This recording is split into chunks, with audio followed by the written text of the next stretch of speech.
Dentro de las trincheras.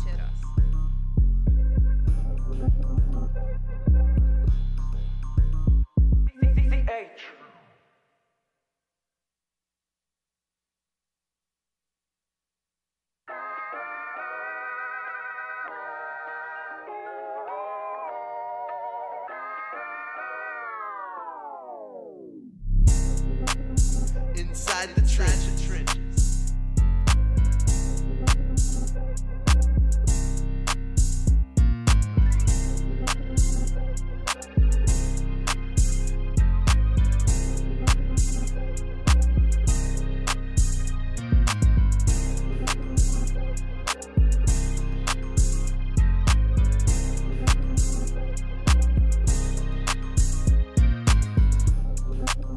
Inside the trenches.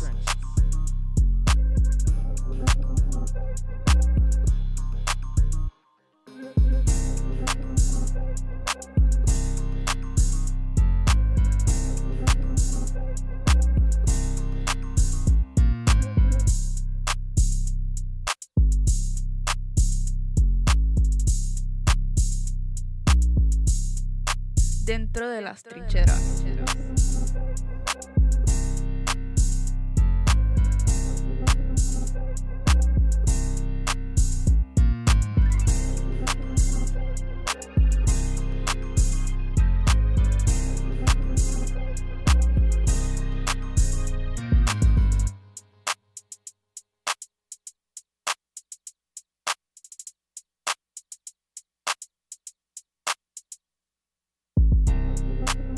Inside the trenches.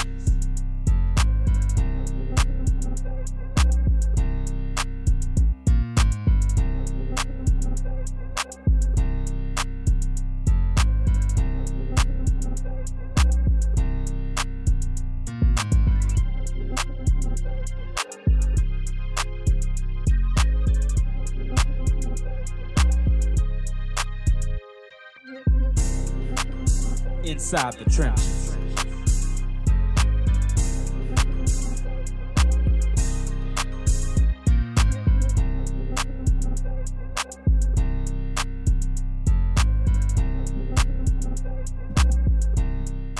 Well, hello, somebody. Welcome to another episode of Inside the Trenches. It's your boy Marlon, Big Favorite. I'm here with CL NOLA and Lil Chris, and we're back live at Loyola Studios. Shouts out to ESPN Baton Rouge's YouTube for catching us every Monday, 6:30 p.m. And y'all make sure y'all tune in every Monday, 6 p.m., 6:30 p.m. We have fun. We talk about what you like to talk about, right? That's LSU football. Oh, Go Tigers. Go Tigers, baby. Go Tigers. Go Tigers. Go Tigers, baby. We had SEC Media Day today, Ooh. So we're going to talk that. Brian Kelly definitely said a lot of things about the Tigers. So we will touch base on that. Segment one, I want to go around the NFL. ESPN.com had dropped some comments about some top quarterbacks, and I want to talk about two guys in particular on that list. But before we jump into the show, we want to thank our support and our sponsors. A big shout out to Falcon Law Firm, your personal injury expert. If you get any personal injuries, holler at Falcon Law Firm. Triangle Deli, now 2 locations in New Orleans. So my Baton Rouge folks, if you come down here, we're not gonna be like Mr. Chime Time and talk bad about the food down here. We're gonna Never catch there. it. Yeah, he went over there to Triangle Deli. You got to go there when the food hot. North Broad, Terry Parkway, or come to the West Bank location. Hello, somebody. West Bank. Terry Parkway. Use promotional code Big Fave when you go over there. Let them know that that you came there. We also want to give a big shout out to Health Nut System. Visit stillbody.com to level up your nutrition. I got back on the Still Body this week. I got off the Still Body for a minute because I wanted to get my A1C down, and Dr. Kendra was like, okay, do the Speed 365. Okay. That's the one you on right now. That's what see Got it, all dawg. of He in here like Cameron and old Dipset days, right? Got the pink on because, you know, he can wear those colors now because he Killer. in the gym and all of that. So big, you do look like Cameron slick. So big ups. So thank you, Dr. Kendra, for giving us that Thank you, good Doc. laugh, for keeping our body Oh, fit. yes. Thank you, Doc. And definitely Conquer Sports Pro Summer Camp. train with the champs, you can still register. Go to Conquer Sports Pros on Instagram. All right, fellas, let's go around the league. Come on. ESPN.com dropped their preseason top quarterbacks. Lil Chris, you want to take a stab at who's number one on this list? CL may have, I want, when you take a guess at who's number one on the list, you can just off the top who you think is the best quarterback going into this season. And if you guess differently, I can let you know. But I definitely want to talk about this guy. Okay. All right. So I guess for number one, well, I'm going to say who I think. Do you They put think? number That's one. what we want you to And, do. okay. Who you think? There you go. Who I think was number one, who they put number one on the list. I'll probably say either Josh Allen or Lamar Jackson. No, and I'm surprised. It's Patrick Mahomes. Yeah. Patrick Mahomes. Now, CL last year, you mentioned a few. I don't know if this was last year or the show before. Patrick Mahomes kind of coasted by last season. Yeah. Had good defense around him. The running game was efficient. And he kind of 3-point win, 1-point win his way to the Super Bowl last year. Yep. Yeah, I mean, we all know that Kansas City Chiefs didn't blow anybody out last year, and we all know it's not even about blowing people out. Their core team has been together for at least the past 6 years. So them boys know how to win football games when it comes to late. And, there's always 3 phases of football: offense, defense, and special teams. Their kicker came through for them clutchly a lot this year. So at the end of the day, they're a respected team, and the core of them know what they to do. But until somebody knocks him off the pedestal, and we know that Jalen Hurts and them won the Super Bowl last year. True. But until someone actually knocks P off the list, he would have to be number one. And Chris, the reason I wanted to go at the number one guy, because it is what it is. He is 29. Last year he was ranked number Getting one. up there. His lowest rank, he's getting up there, bro. He's almost in his 30s. That And time flies. yeah, gotta clip his wings. His lowest ranking since he's been in the league has been at 4. So that speaks volumes about his ability as a quarterback. And I think, and this is execs, coaches, NFL scouts. These are their opinions. This is what they're saying based off of what they have, the data from last season. Because this is we can't go off the season before. So I'll rattle off the top guys. I'm going to skip a few numbers on purpose. So 1, Patrick Mahomes. 2, Josh Allen. 4, Lamar Jackson. 6, Matthew Stafford.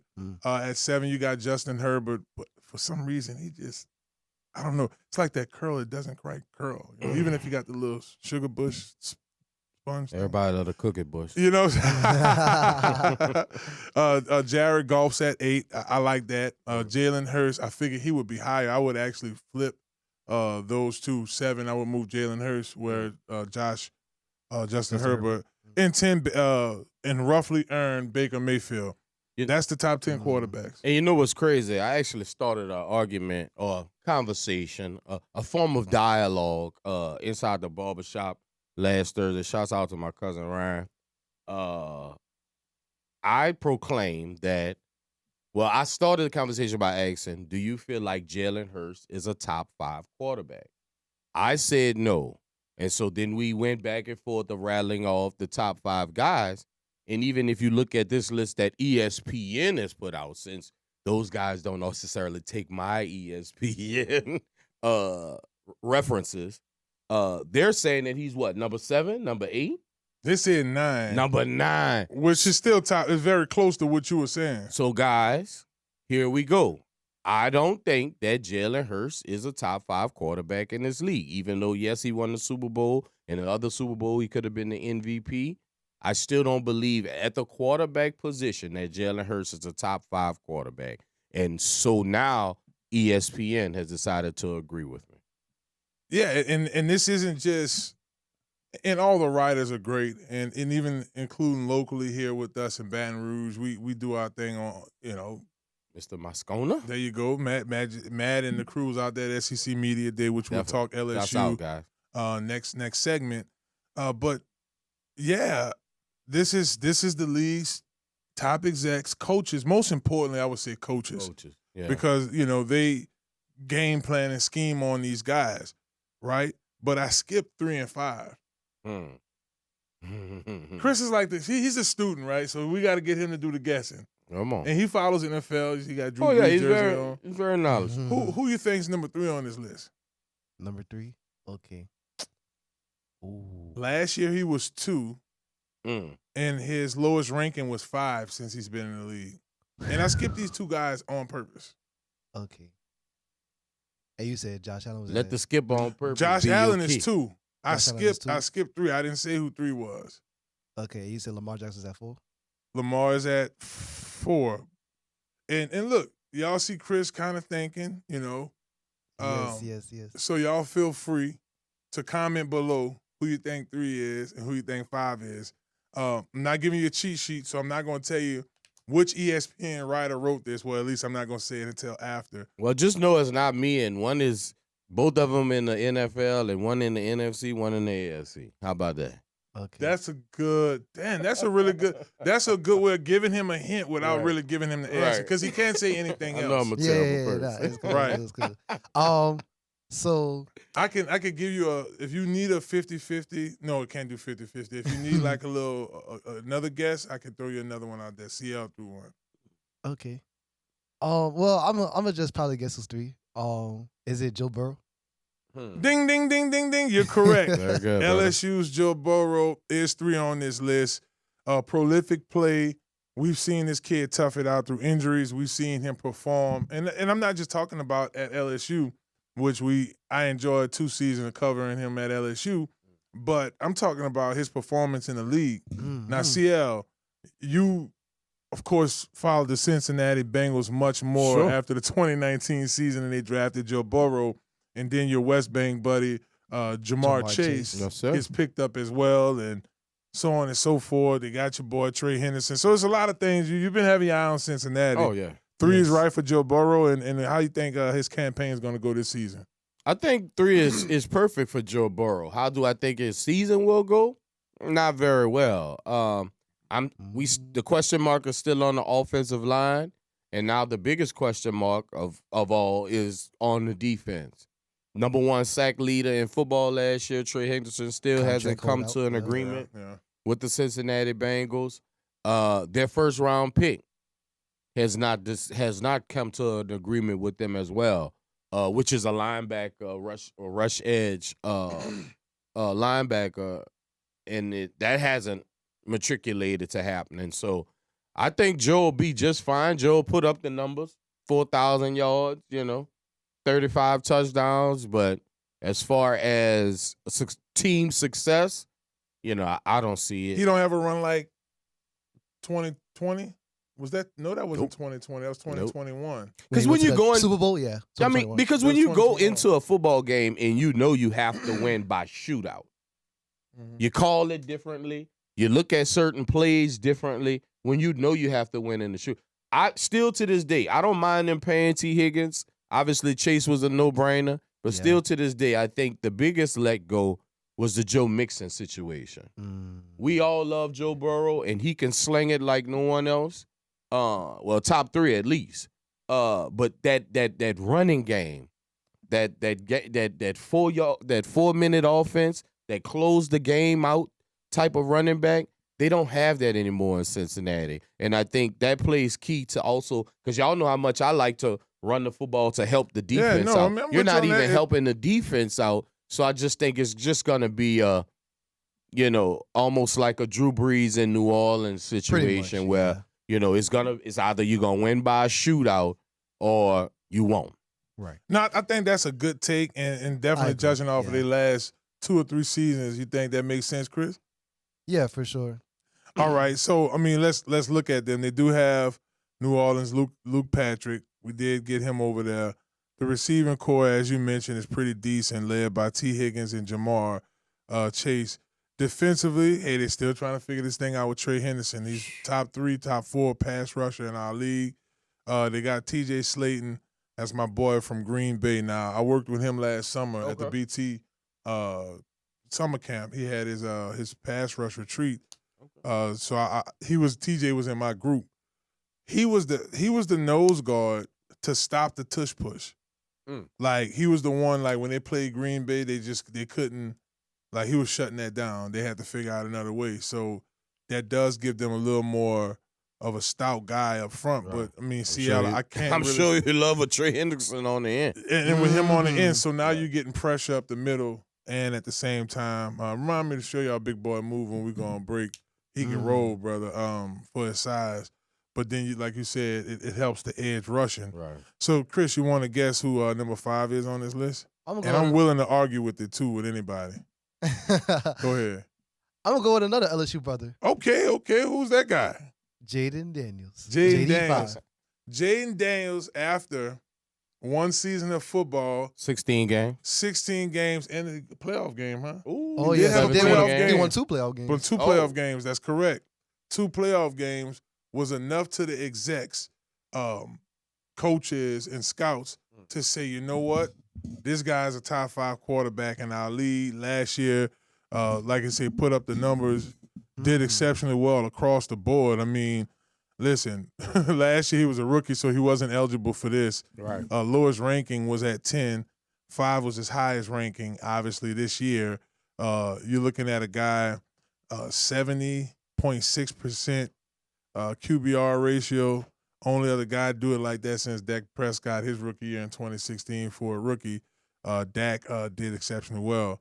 Now, CL, I'm going to come to you first on this one. Mm-hmm. You don't always show favoritism towards the home team. Not at all. All right, so that's cool because Jaden is a homeboy now. Yeah. Even though he isn't from Louisiana, he's from Louisiana now because he came to LSU. Yes. So we have favorite, we like Jaden. I'm saying this because C.J. Stroud rookie year, he took off as well. And you said that they're going to have something for him next year. Mm-hmm. His performance did decline. Mm-hmm. It did decline a bit. He wasn't able to pull out the tricks and trades he did his rookie year. Right. With that being said, do you see Jaden Daniels going through something similar? Not to sound biased, I don't, for the simple fact that the one thing that makes one of the many things, sorry, Miss Daniels, one of the many things that makes Jalen an explosive top 5 quarterback in this league is his leg. You can go. Yes, And I don't. That's the one thing that you can't take away.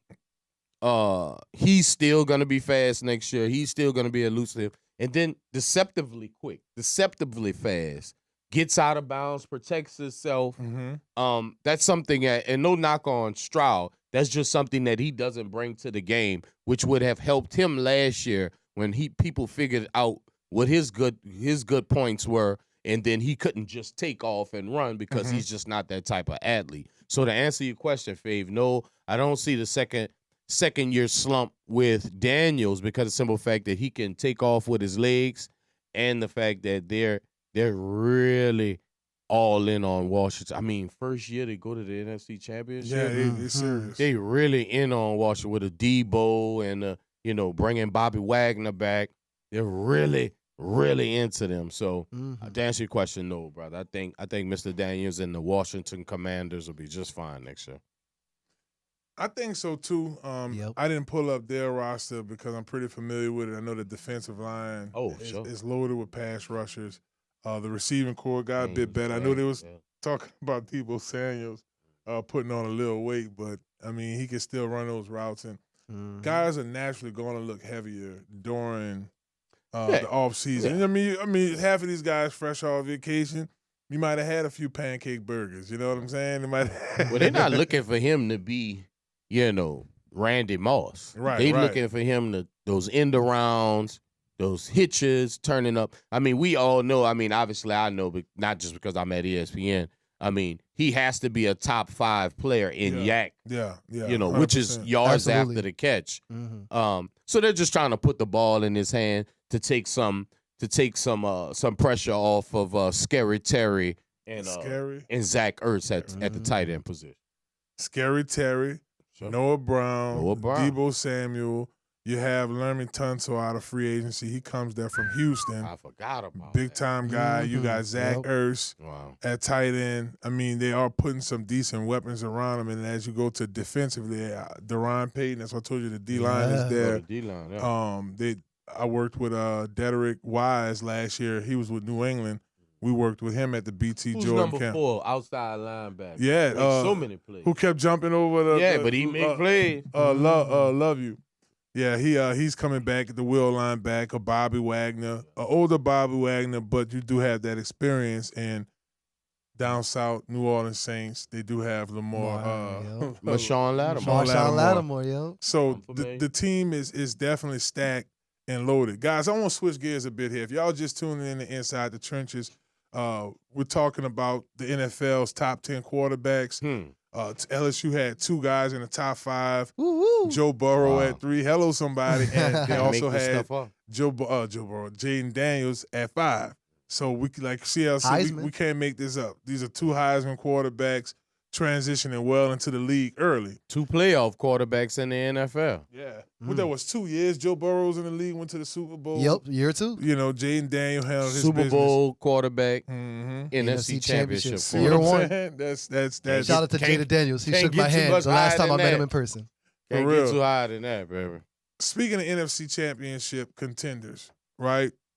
Obviously, the Eagles have a bit of an edge. You got Jalen Hurts coming back, rightfully so. He's a top 10 quarterback in performance. You got to look at it from a coaching standpoint. They're doing a good job. Players-wise, defensively, that D-line won the Super Bowl for them last year. Absolutely. So I look at this team as a top contender to go to the NFC Championship. Other teams to look at, the Lions, 49ers, and this is just me doing a little research, the Cowboys. Hold on, y'all. Hold on. No, enough booze and all that out there. I'm just saying, don't shoot the messenger. This is data. This is yeah, man, we need to drink some it's water on that one. it's water. It's water. No It's way. water. Now, you know, you're looking at Dak Prescott. You're looking at the additions that they got on their team for the Cowboys. The 49ers, the system, right? Defensively, for the last few years, they've been all right. In the Lions, they were always so close, right? Right. Those are the teams I mentioned. When y'all start thinking about NFC teams, do any of these teams ring a bell for you, or y'all got some other folks that may be contenders? I'm gonna be honest with you. I'm looking for the Eagles to take a step back. You just don't lose your offensive coordinator. Kevin Moore comes to New Orleans. You don't lose your defensive coordinator to another hire and just stay on that same plateau.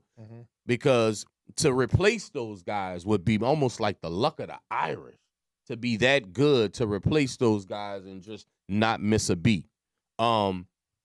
Coach Nussmeier as well. He Coach comes to New Nuts, Orleans. wow, Mhm. Coach I don't Nussmeier. have him either. You know, Yep. going to Charles Haley's fundraiser this year and, you know, spending a little time with Dak Prescott, I've softened my heart on what the Cowboys could actually do, regardless of how Jerry Jones works against them.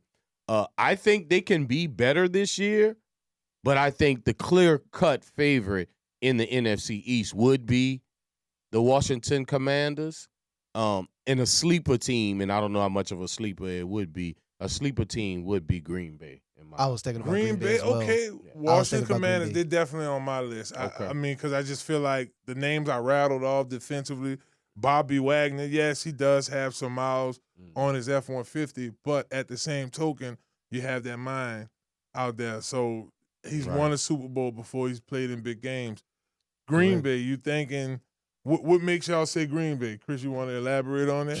I just think they have a very underrated team, and nobody really like talks about them much because like they was in a very tough NFC North last year, along with a 14-win Vikings team and a 15-win Lions team. Like Yeah, that's a lot. Yes, That's a lot. That's a lot. but they have a great quarterback and Jordan Love. Well, I wouldn't. He's like good to great. He's somewhere between there for sure. You got a good running back and Josh Jacobs. Have a pretty decent, the solid offensive line.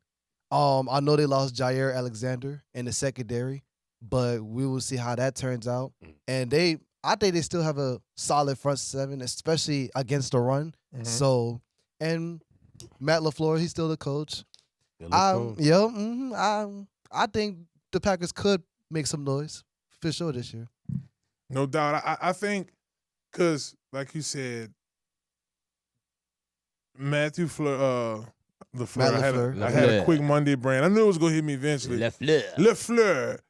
He's a good offensive mind. He's played in the big games. He went toe to toe with some NFC teams.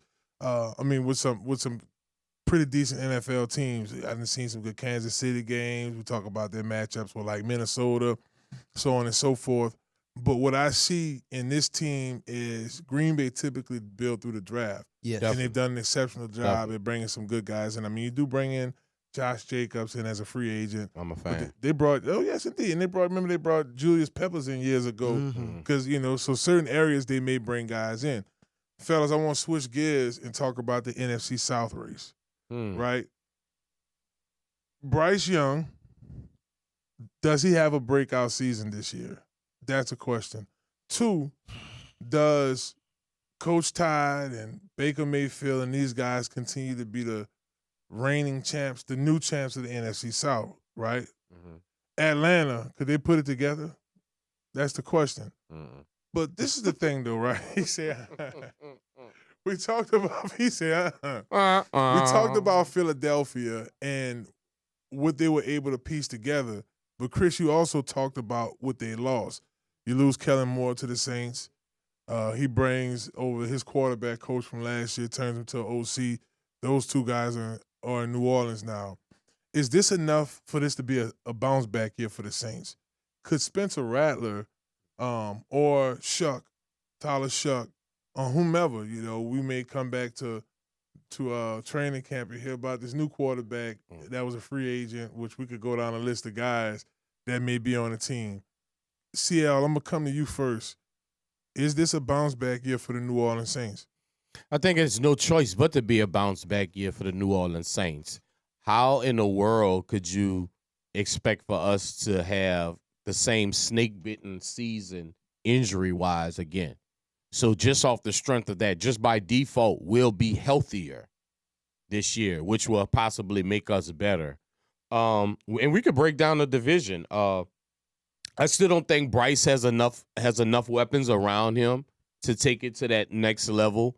Adam Thielen still being your number one, and I know they got Armstrong. They got the young man from Arizona in the draft, But I don't believe in rookies until I see him put the pads on. So that's a huge question mark. Leggett, he looks good on the runway, but until he gives them 1,000 yards. I mean, think about it. The number one, even Thielen dealt with injuries last year, and he's still with their number one receiver. I don't know what you're talking about, man. I think I'm going to do 1,000 yards this year, boy. We can go with Tampa. Tampa has, I do give the respect to Tampa because they have won the division in the past couple of years. But what is a Tampa Bay without a Christian Wolf? If Christian Wolf goes down, they're leading all-world left tackle. What happens? What happens to the Tampa Bay Buccaneers if a Villa Vea goes down? They're all-world nose tackle in the middle that pretty much is the stalwart of that defense. Pretty much the same things that happened to the Saints last year, because whenever we think about records and predicting, we never predict any kind of injuries. Everybody's all healthy. I mean, that doesn't even happen on Madden, right? But we do that in life thinking that everybody's going to be healthy. Now, let's speak about the team that I don't want to speak about, the Atlanta Falcons. 60 years worth of nothing. I think they need to wise up. Now, granted, they're going to go into this year with Penix as the starter. He's only had maybe 3 years as a starter. I think the young man is a pretty good quarterback, but he's come from an NFL injuries. So we know there's a lot that can be said. There's no expectation for the New Orleans Saints, so I believe anything could actually happen in the NFC South. Chris, you agree with him? I think the Saints will have a bounce-back season with hopefully improved coaching. And, yeah, like we said, hopefully we could be a healthier team this year. By default, yes, than last year. And the Saints, they had a really great draft. And, they didn't really, build or reconstruct a team to, made headlines and things like that. They build a team so they could power through the trenches, inside the trenches. Oh yeah, Power hello through somebody. the trenches. And that is a Kellen Moore thing to do from Philadelphia. Just power through the trenches. And I agree, anything can happen in the NFC South. But much respect for Tampa Bay, though, with a great quarterback in Baker Mayfield and just Mike Evans, Chris Godwin. They just have a great team down there. We'll see what happens with them. But anything can happen in the NFC South. I think when the Saints, when we look back at this Saints season, it's going to really all boil down to improvement. One thing that we've talked about a lot on this show here is how much the offensive line improved. Sure. We have made a bit of an upgrade on our defensive line as well in terms of depth, right? Drafting pretty good, bringing in some young talent. The secondary, I know a lot of folks talk about the age, but the wisdom, and these guys still playing well. Latyron got a fade. He ain't got the dreads no more. And we only got moving. one old guy And in the secondary. In the secondary. And Josh Reed, you could kind of, I said Josh. Justin Reed. He's I don't want to say he's old, but he has some mileage on the vehicle as well. So I think with guys like Alante Taylor stepping up this year, having him at nickelback, and Kool-Aid McKinstry. Sure. So that's why I think overall, now improvement can do a few things, fellas, as we wrap here. An improvement could get you in the playoffs. An improvement could have you make a full run, or an improvement may just give you a winning record. You may not be a playoff team. And I think for the fans out there, that's the biggest thing to pay attention to, is just not to have high expectations for this team. But it wouldn't surprise me at all if they're fighting for a number one spot. But I wouldn't be super disappointed if they're third or fourth either. It just is what it is. Yeah. It's Inside the Trenches, baby. We rolling here on this Monday evening. Y'all waking us up, baby, like it's a morning time, but you know what I'm saying? We got it rolling here tonight. I hope y'all enjoying y'all evening.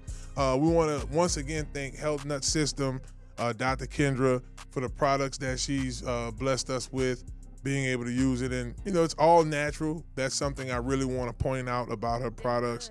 She also have a line of products for the athletes as well, in terms of the Speed Up 365, all the nutrients and vitamins you need in your daily dose in just one capsule. So be sure to visit stillbody.org for more information, and go ahead and level up your nutrition and your training. Well, y'all, that's just segment one, so we got more to go, baby. We're going to go talk a little LSU next. Can LSU win it all? That's the question. Can LSU win it all? I want y'all to think about that. Of course, we want to talk about the Pels, and then later on in the show, we'll be joined by Josh Jenkins, outside linebacker hybrid for the John Eric Patriots. Josh been on the road this summer, going to different camps, got some offers from some schools. He's going to sit down and talk with us. It's Inside the Trenches, baby. Y'all don't go nowhere. We'll be right back here on ESPN Baton Rouge. Hello, somebody.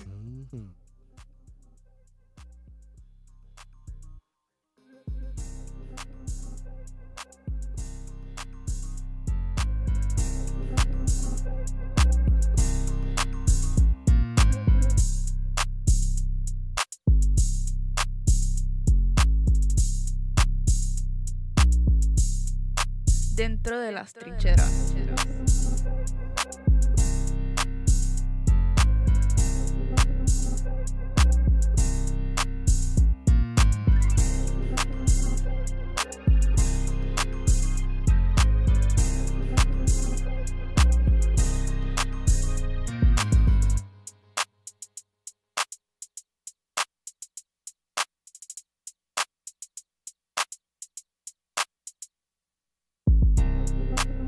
Inside the trenches.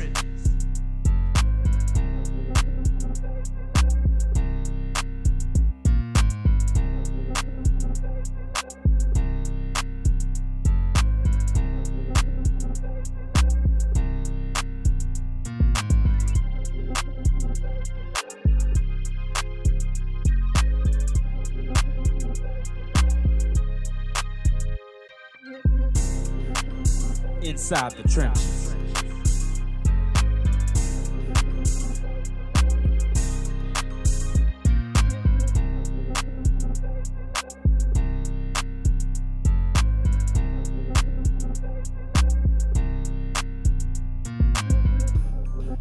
Dentro de las trincheras.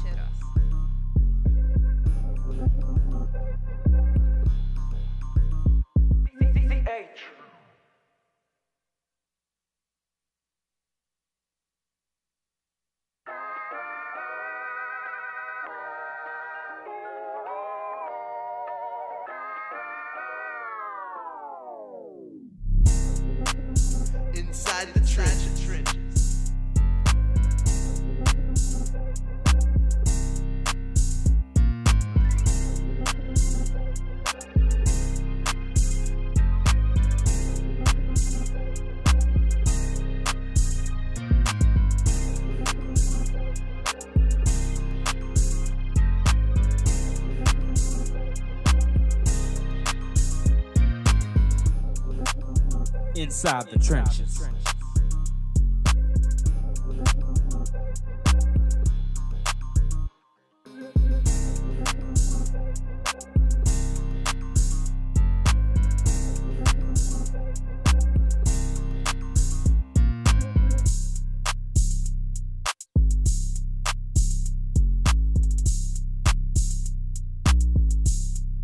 Dentro de las trincheras.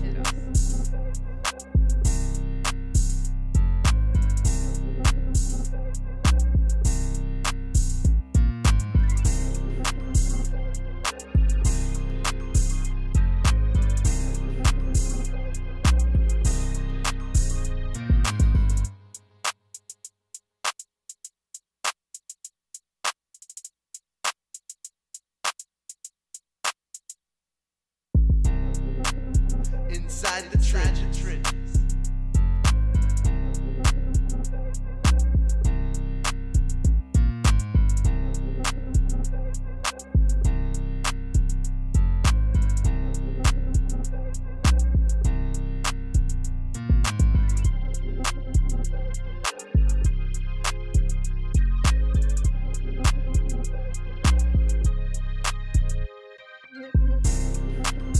Inside the trenches.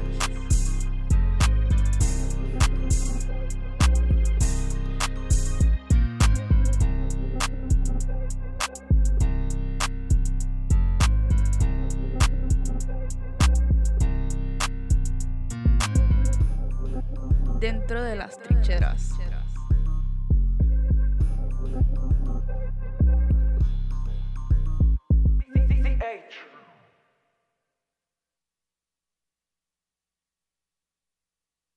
Inside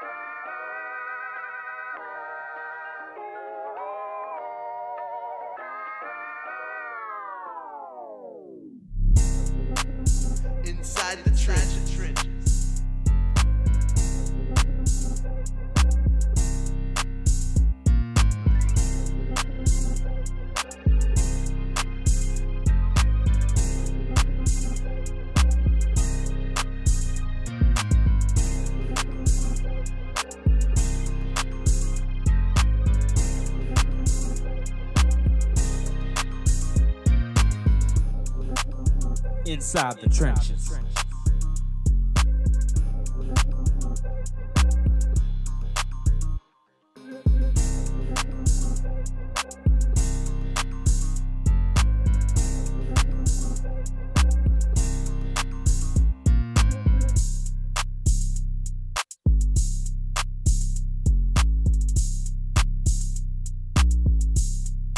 Dentro de las trincheras.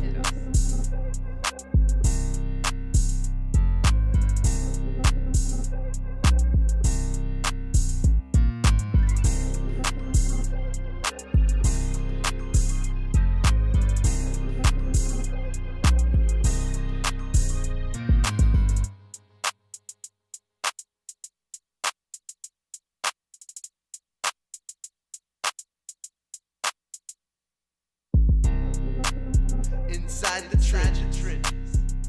Well, hello, somebody. It's time to move your body. Welcome back to Inside the Trenches. It's your host, Marlon, Big Favorite, and we live here at the Loyola Studios right here in Uptown New Orleans. Uptown. Yes, indeed. Beautiful Uptown New Orleans, should I mention. I have the coolest co-host in the city here with us, CL NOLA, and might be one of the best intern media guys in the business right now, my man Chris. Man, you know little Chris. I don't know, man. Look, Chris. Look, Chris. Trying to think about it. Yeah, man. Look, Chris, man. Follow me. Look, Speaking of which, what's your Instagram again, Chris? All lowercase, LaChrisDK_. Right. And I remember CL_NOLA. You can follow him on Instagram, and you can follow me at BigFave504 on Instagram as well. Holla if you hear me. I try to keep y'all entertained on Come that. on. I really do. Yes. We want to give a big shout out once again to Health Nut System. Y'all Hey, remember right there. visit Mhm. stillbody.org to level up your nutrition. Trying to tell y'all trying to get right in the gym. Yes, All the way indeed, right. definitely. Let's do it. All right, so we went around the league, and a big question that folks are asking right here in South Louisiana, baby, and parts of Uptown, you heard me. Everybody across the city want to know what's going on with LSU. Can LSU win it all? And my answer is very simple. Yes, LSU can win it all. Yeah. But a lot of things do have to happen. Today, LSU did have SEC Media Days. Yep. Coach Kelly spoke highly of the fans. He said, man, we got some of the best fans around, better. getting them geared up. Yeah. But something that he said, and it really stuck out at the end of last season, was we're going to see y'all in the national championship. That's a bold statement to make.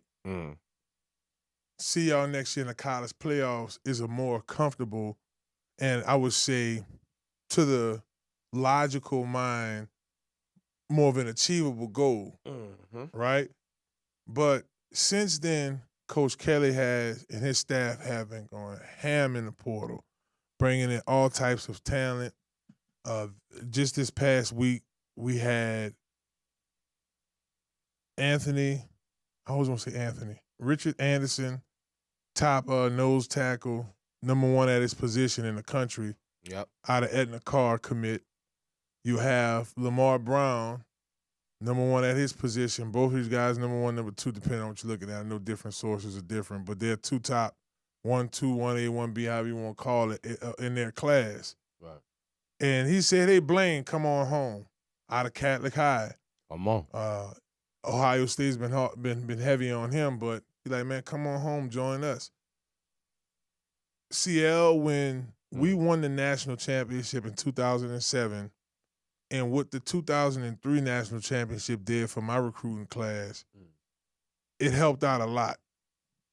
LSU is showing a lot of promise right now in regards to showing that, hey, we're going in the right direction. We may not win the national championship, but here in the last few years under Coach Ed Orgeron and Brian Kelly, they were able to win Heismans. That's big. It's high quality. Huge. You see what I'm saying? Huge. We have guys like Juwan Johnson, which I'm going to talk about him in a few, local, right here from Lafayette, Louisiana, with the Lafayette Christian Academy. You go to the video game, he had 99. So there's a big post going around. Shouts out to my homie Cupid. He sent it to me. Cupid. The kid they was playing, somebody put the third-string quarterback in, 99 rating. So it's the depth of talent, too. So I say all that to say Coach Kelly has done his due diligence, Chris, in bringing in top talent. When you get asked a question like, can LSU win it all, and you look at the activity that Coach Kelly have done, what would you say? I say yes, LSU can win it all. And I say that confidently with or without a Coach Kelly as the head coach. Because I'm one of the people that thinks that Coach Kelly is on the hot seat, especially if he doesn't win this first game with Clemson, especially if they don't make it to the playoffs. So with that being said, I still believe that they have the talent, the depth. I also said a couple of weeks ago, I thought that the wide receiver core could be better than the Chase Jefferson year receiver core. That's how much talent they have. But will the coaching provide that extra to get them over the hump against the teams that have given them problems, against the situations that stop them from going to the playoffs? No, that makes plenty of sense. And Chris, when you look at this LSU team, it's like, man, they can win it all. Do you feel the same way CL feels, or is it more along the lines of, yeah, I think they can get to the playoffs. Here's are some of the challenges. And as I ask you this question, and we will go over this a little more with our viewers. Thank y'all for tuning in too. Y'all so beautiful. Do y'all think LSU can make it? Yeah, Holla it in the chat. Put it down in the chat. Do y'all feel like LSU can make it, or if not, win the national championship? Do they go deep into the playoffs? Chris, the schedule goes as follows. We play Clemson, Louisiana Tech, Florida, and the Florida game is here. Okay. We play Southeastern. We play Ole Miss. The Ole Miss is at Ole Miss. Okay. Versus Carolina here. I'm glad we're playing South Carolina here. I want to talk about their It's always been a quarterback tough Sellers because he is a monster. He is. They Destroyed us boy. last year. Big Man, boy. Yeah, what? Big boy. I'm so glad. Destroyed us last year. Did he? But boy. remember he got hurt, so Yeah. that saved us. That was one Yeah. game that really Right. saved us last And they year. always play LSU tough. They do. South Carolina always play LSU tough. But you remember that game last Oh, year? do I? So Saved by the bell. and who was as far as who was that quarterback that came in there for Sellers? I can't think of his name, but he was cold too. Yeah, they His, was if my ready. mind slips me, I'll pull it up here. They was ready. Vanderbilt, yes. Texas A&M. Now this is when it gets serious. The South Carolina, the Vanderbilt, Texas A&M, Alabama at Alabama. We go to Vanderbilt. Texas A&M comes here, right? We go to Alabama. Arkansas comes here, and then we have Western Kentucky here, and then we go to Oklahoma. This is a pretty decent schedule. It's not. I don't think it's a pretty Cakewalk. tough. Yeah, No, it ain't it's no not a cakewalk. cakewalk, especially at the beginning and then towards the middle end. But is now that I told the schedule to you, in your assessment, you think LSU can win it all? I think LSU could win it all. And I think they could make it to the college football playoffs and make a deep playoff run. I agree with you. And this team really reminds me of last year's Ohio State team who won the national championship. Okay. It okay, I like all that. Mix it depends on coaching. They have the talent all around, receiver, quarterback, offensive line, improved defense. It's all about the coaching. And like Ryan Day was in the hot seat last year after losing to Michigan and ended up going to the college football playoffs and winning it all. I think it's the same thing with Brian Kelly. I mean, you had a Heisman quarterback, and Jaden Daniels, Malik Neighbors, Brian Thomas didn't make it to the SEC championship game that year or the college football playoffs. And I agree with you. Like, Brian Kelly, this is the year. Going to the Pop-Tart Bowl is not the standard. The standard is winning national championships. The only team this century that has more national championships than LSU is Alabama.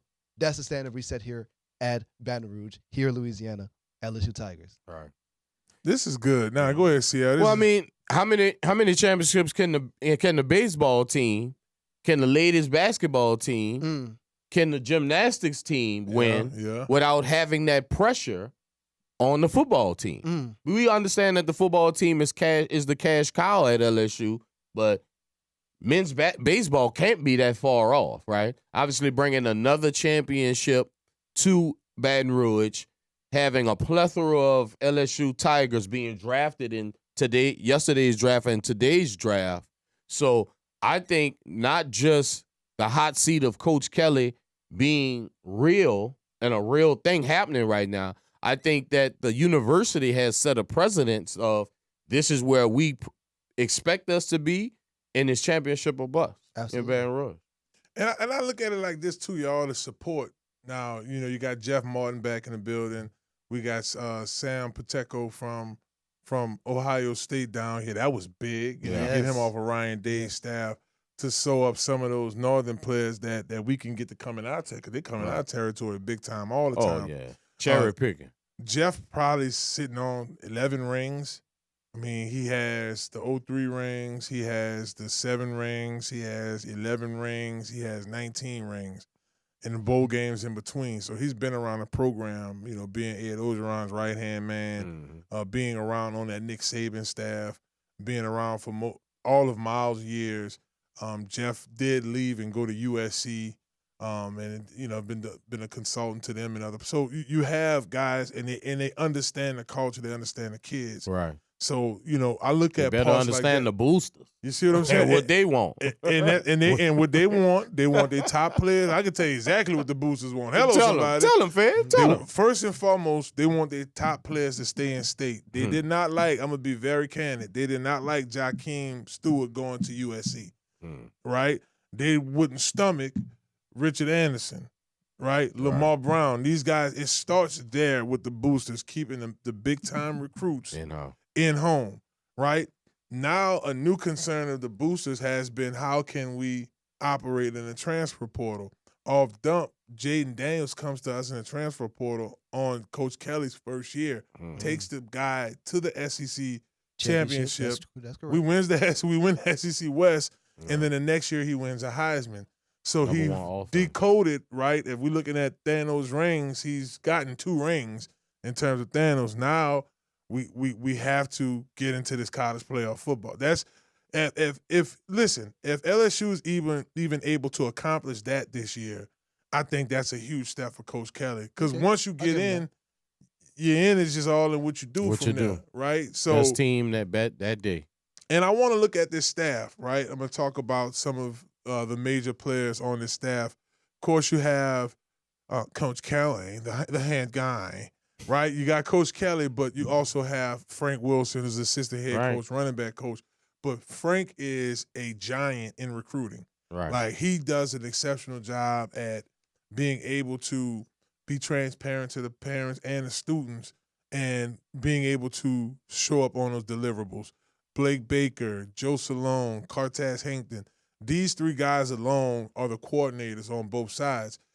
A lot of situations, co-coordinators don't really work, but in this particular situation, it does work, right? You have 2 guys who are, I want to say Cortez in his early 40s. I want to say me and Joe are the same age, late 30s, like that, right? But the point I'm making is they're young enough to be able to relate to the kids, but they're old enough to understand the principles and the base you have to have as a team. Right. Brad Davis, Kevin Peoples, Corey Raymond, the addition of Kyle Williams, getting Austin Thomas back as senior associate AD.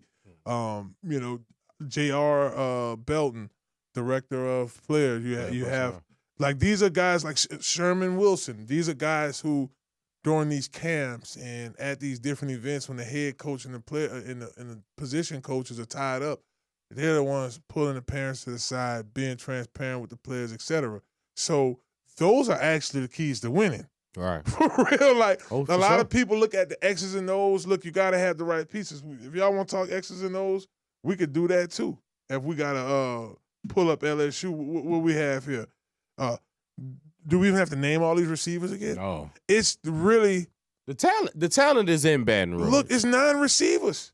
The talent is in Baton Rouge. The coaching is in Baton Rouge. Yep. The parking, the tailgating, the band booster, The stadium. the everything And is the in Baton atmosphere. Rouge. What has to happen for LSU to take it to the playoffs? If I'm not mistaken, didn't team out of Texas and Dallas. SMU was in there And then last year. SMU make Yeah. it to the You playoffs. got Absolutely, that it bread, did. too. SMU made it to the playoffs Kevin Jennings. last They year. didn't pick Alabama. That was the big controversy last year. If I'm not the first one to say it, maybe Matt Moscona will co-sign it. This is a hot seat year for Coach Kelly. Absolutely. He has to make it to. He could live with this. I mean, we're gonna kill him if he doesn't win this first game. But he can survive the first game, At winning least go or to not the winning SEC it. championship game. But Or he the has college football to playoffs. make it to the playoffs. No. If SMU made it to the playoffs last year, Yes. with the talent that LSU has this year, he has to make it to the playoffs. Absolutely. What conference? They were the ACC. ACC. That's what I'm ACC. saying. They went to the ACC. That was their first year in the ACC. If y'all just tuning in Inside the Trenches, we're asking you guys a question. Can LSU win it all this year? I do think the team is laced with talent. I think that we just talked about how the coaching staff and even the behind the scene administration, how they're doing a pretty exceptional job here in the last few years. SEC Media Days kicked off today. Coach Kelly was actually the first coach to talk a couple of highlighted points from his interviews. The 0-4 openers, right? The pressure of avoiding it. 1, 2, 3 season openers in his 3 years. He's lost a season opener. Avoiding 4. I think if we go back and, Coach Kelly's words, he's like, we're embracing it. The tangible goal is to be 1-0. You got to keep that simple because it's tough. Because Florida, now we got to go through this Clemson gauntlet. So the pressure is there. But here's the thing, fellas. Coach Kelly wins. LSU wins this opener. Man, we go to the front seat for the natty. But like I said, go back to the schedule. It will get real for South Carolina, I think. I do think it get real for Texas A&M. Alabama's always going to be real. And I think Oklahoma may fight us. We really have 5 games. South Carolina, I don't think Ole Miss is really that this year. Yeah. Florida will fight you, but whatever. Arkansas, Western Kentucky. So this isn't a tough schedule. The point I'm making, it is built for a team like LSU, especially when we start getting to the tail end. Like you could rest up a little bit, Arkansas, Western Kentucky. You could coast a little bit, Louisiana Tech, Southeastern. We don't look over any games. I mean, I'm a coach. I just teach that just in general. But the point I'm making is you have to be able to have the schedule set up. This is like a Georgia schedule. I was just about to tell you. I took a thunder, didn't I? It's almost like a layup. And if we can't finish that layup in Baton Rouge, we don't deserve to be there. Absolutely not. I make a good point. Couple other points, Whit Weeds, bounced back his mindset. Chris Hilton Jr., he interviewed some of the players and talked about a couple of the guys, Chris Hilton Jr., on his recovery. Nussmeier, lofting his ceiling. He spoke highly. He says he's reminding him of Jaden Daniels. And he's mentioning his Heisman. Yeah, Nussmeier is in the front seat for this Heisman. And Absolutely. I think CL mentioned it. He hit the nail on the coffin earlier when he talked about, when we had an NFL segment, how important it is for that defense to roll. I mean, for that running game to roll to support. Oh, sure. Yeah. So now you got a quarterback that has a nice backfield. Caden Durham, Harlem Berry, Jackson, and these guys are catching out of the backfield. Ooh, I can't wait. And this was one of the things that I really liked, y'all. This is one of the highlights. And I know all my folks down there in 337 who's watching us right now, they'll probably enjoy this as well. Let's go to the tailgate right now. That during the spring game, the package with Juwan Johnson and Gary Nussmeier. Like when I saw Gary break the huddle, he motioned over. Right. Juwan came from that halfback to the quarterback, and it's lights out. It's the best run. It may be the best run pass option situation you see set up this year. I think we're going to see a lot of this kid. I think he's the future of LSU. I did have to go through. I've talked to some folks. I've talked to Allie Broussard. I've talked to Kevin Falk. I talked to. I've also talked to my old teammate Harry Coleman. These are the 3 guys that I played ball with that I trust. They say, Fave, we ain't never seen nothing like it. So, look, I'm not putting the cat out of the hat, and y'all better not play with our Louisiana boys. But, I don't think this is a situation where we see a Texas where you saw, I mean, let's be honest, Arch Manning had 1,000 yards last year combined. You have to play a lot of game time. You have to have, but I do think they will have some packages for this kid this year. Yeah. So that's why I feel like, you look at this LSU depth chart. Here, 99 on the game. That was the getter right there. You have a third string quarterback. 99. That's a 99 on the game. That's crazy. Yeah, so just cause they're gonna put him in just to see. Just cause. So that's what I mean. Coach Kelly is stacking. They're gonna make sure that boy get on that field. He says you never seen nothing like it.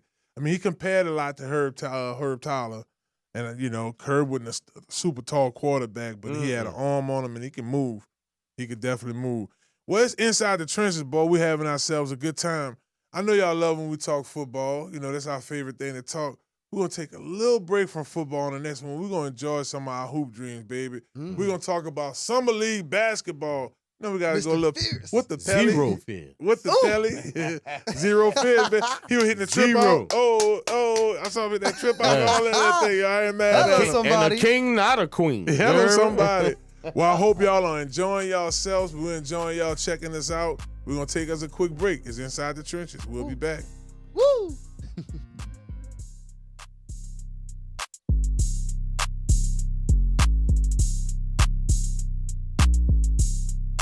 Dentro de las trincheras.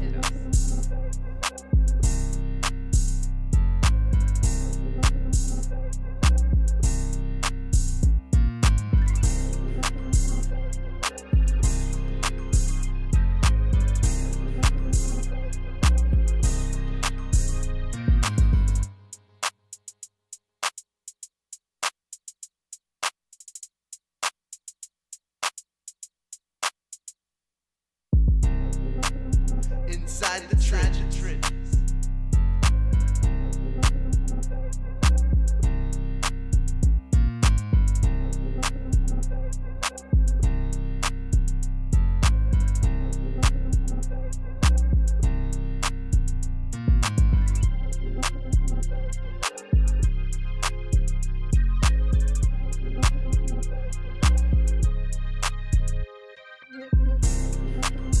Inside the trenches.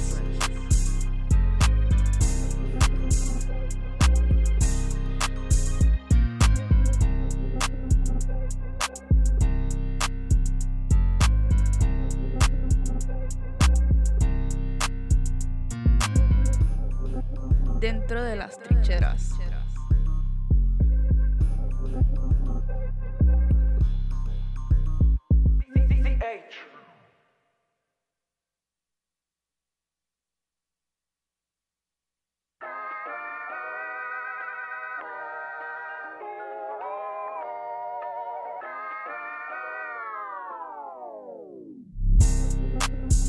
Inside the trenches.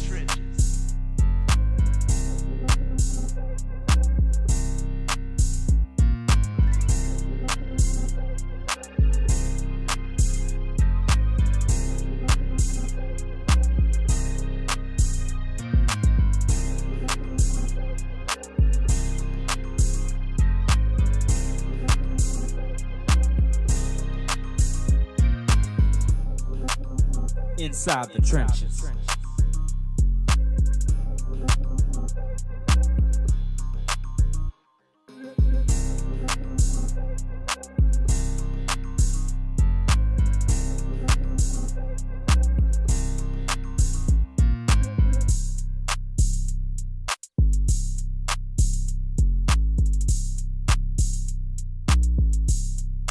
Dentro de las trincheras.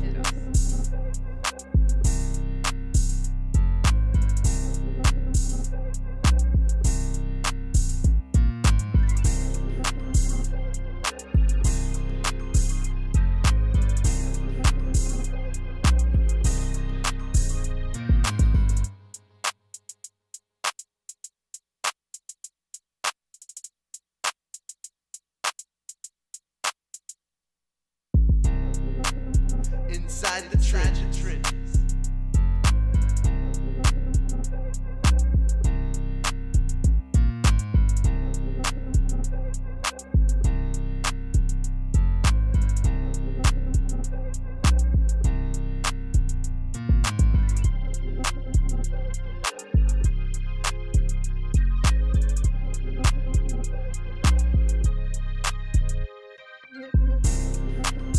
Inside the trenches.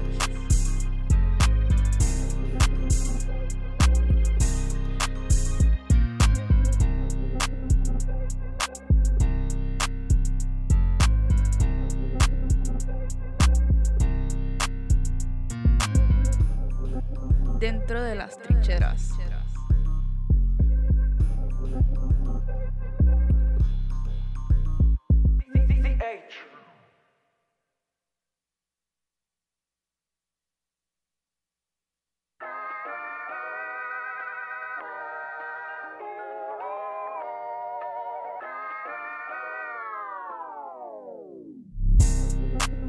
Inside the trenches.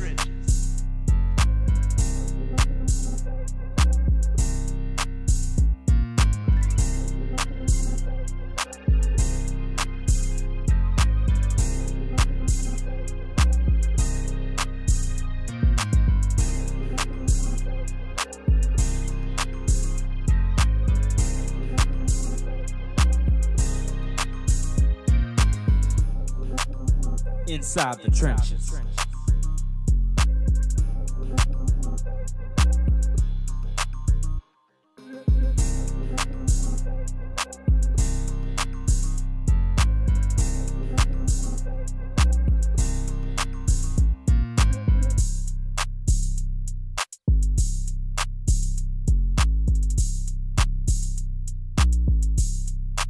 Dentro de las trincheras.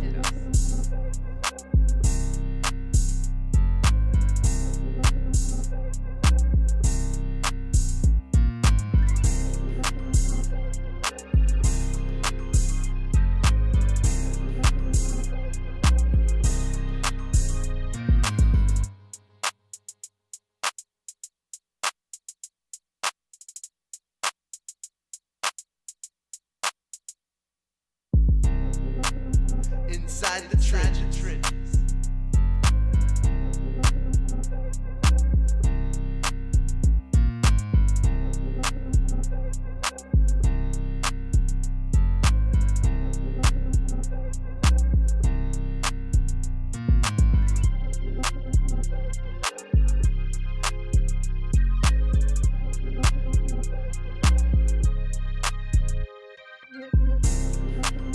Inside the trenches.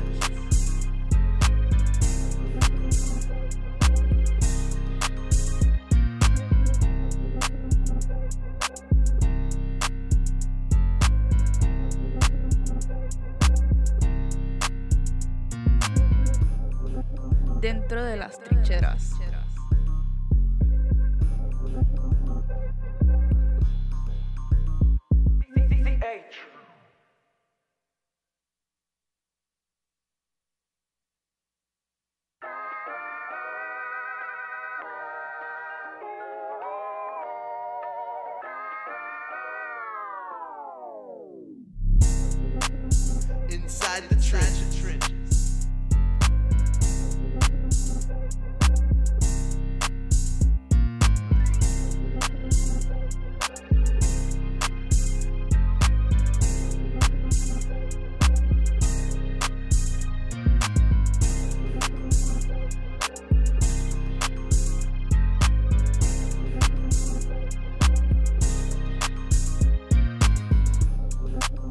Inside the trenches. Inside the trenches.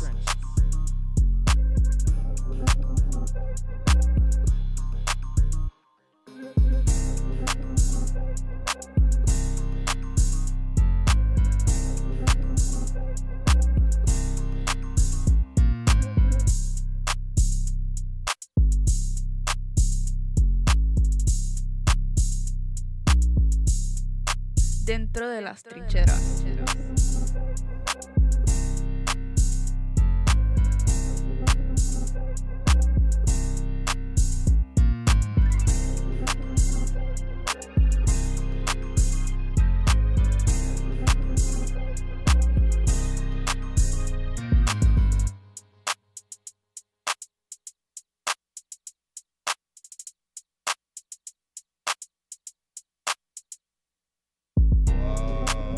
Inside the That's trenches. crazy. Well, hello, somebody. It's time to move your body. Welcome back to Inside the Trenches. This is your host, Marlon, Big Fave Favorite, and we're live here at the Loyola Studios in New Orleans, Louisiana.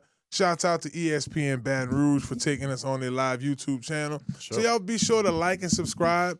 ESPN Baton Rouge's 104.5 dial on the radio. Check out our great shows. We have Flynn and Hester in the morning. We have my boy Hunt Palmer in the afternoon. And then we have Matt Moscona. And then those guys are nice to toss it on to us here on Monday nights. Inside the Trenches will be doing our thing every Monday night. And y'all be sure to stick around. We'll be joined by outside linebacker, hybrid player from John Eric High School. He's going to talk to us about his summer training and his upcoming season as well. Josh Jenkins will be joining us later on the show. Mr. Jenkins, that Shout is, out baby. to him, man. Okay. Hello, somebody. Absolutely. Okay.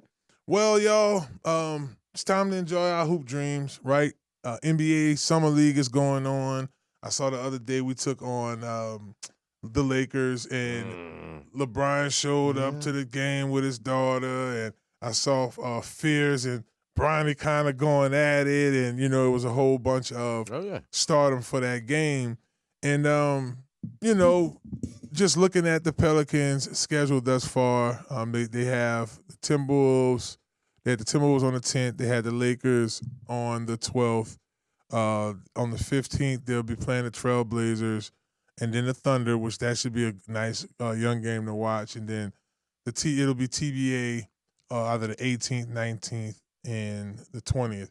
CL, we know that NBA Summer League is an opportunity for us to look at some of the young bucks For sure. and the players that have been shining for the Pelicans.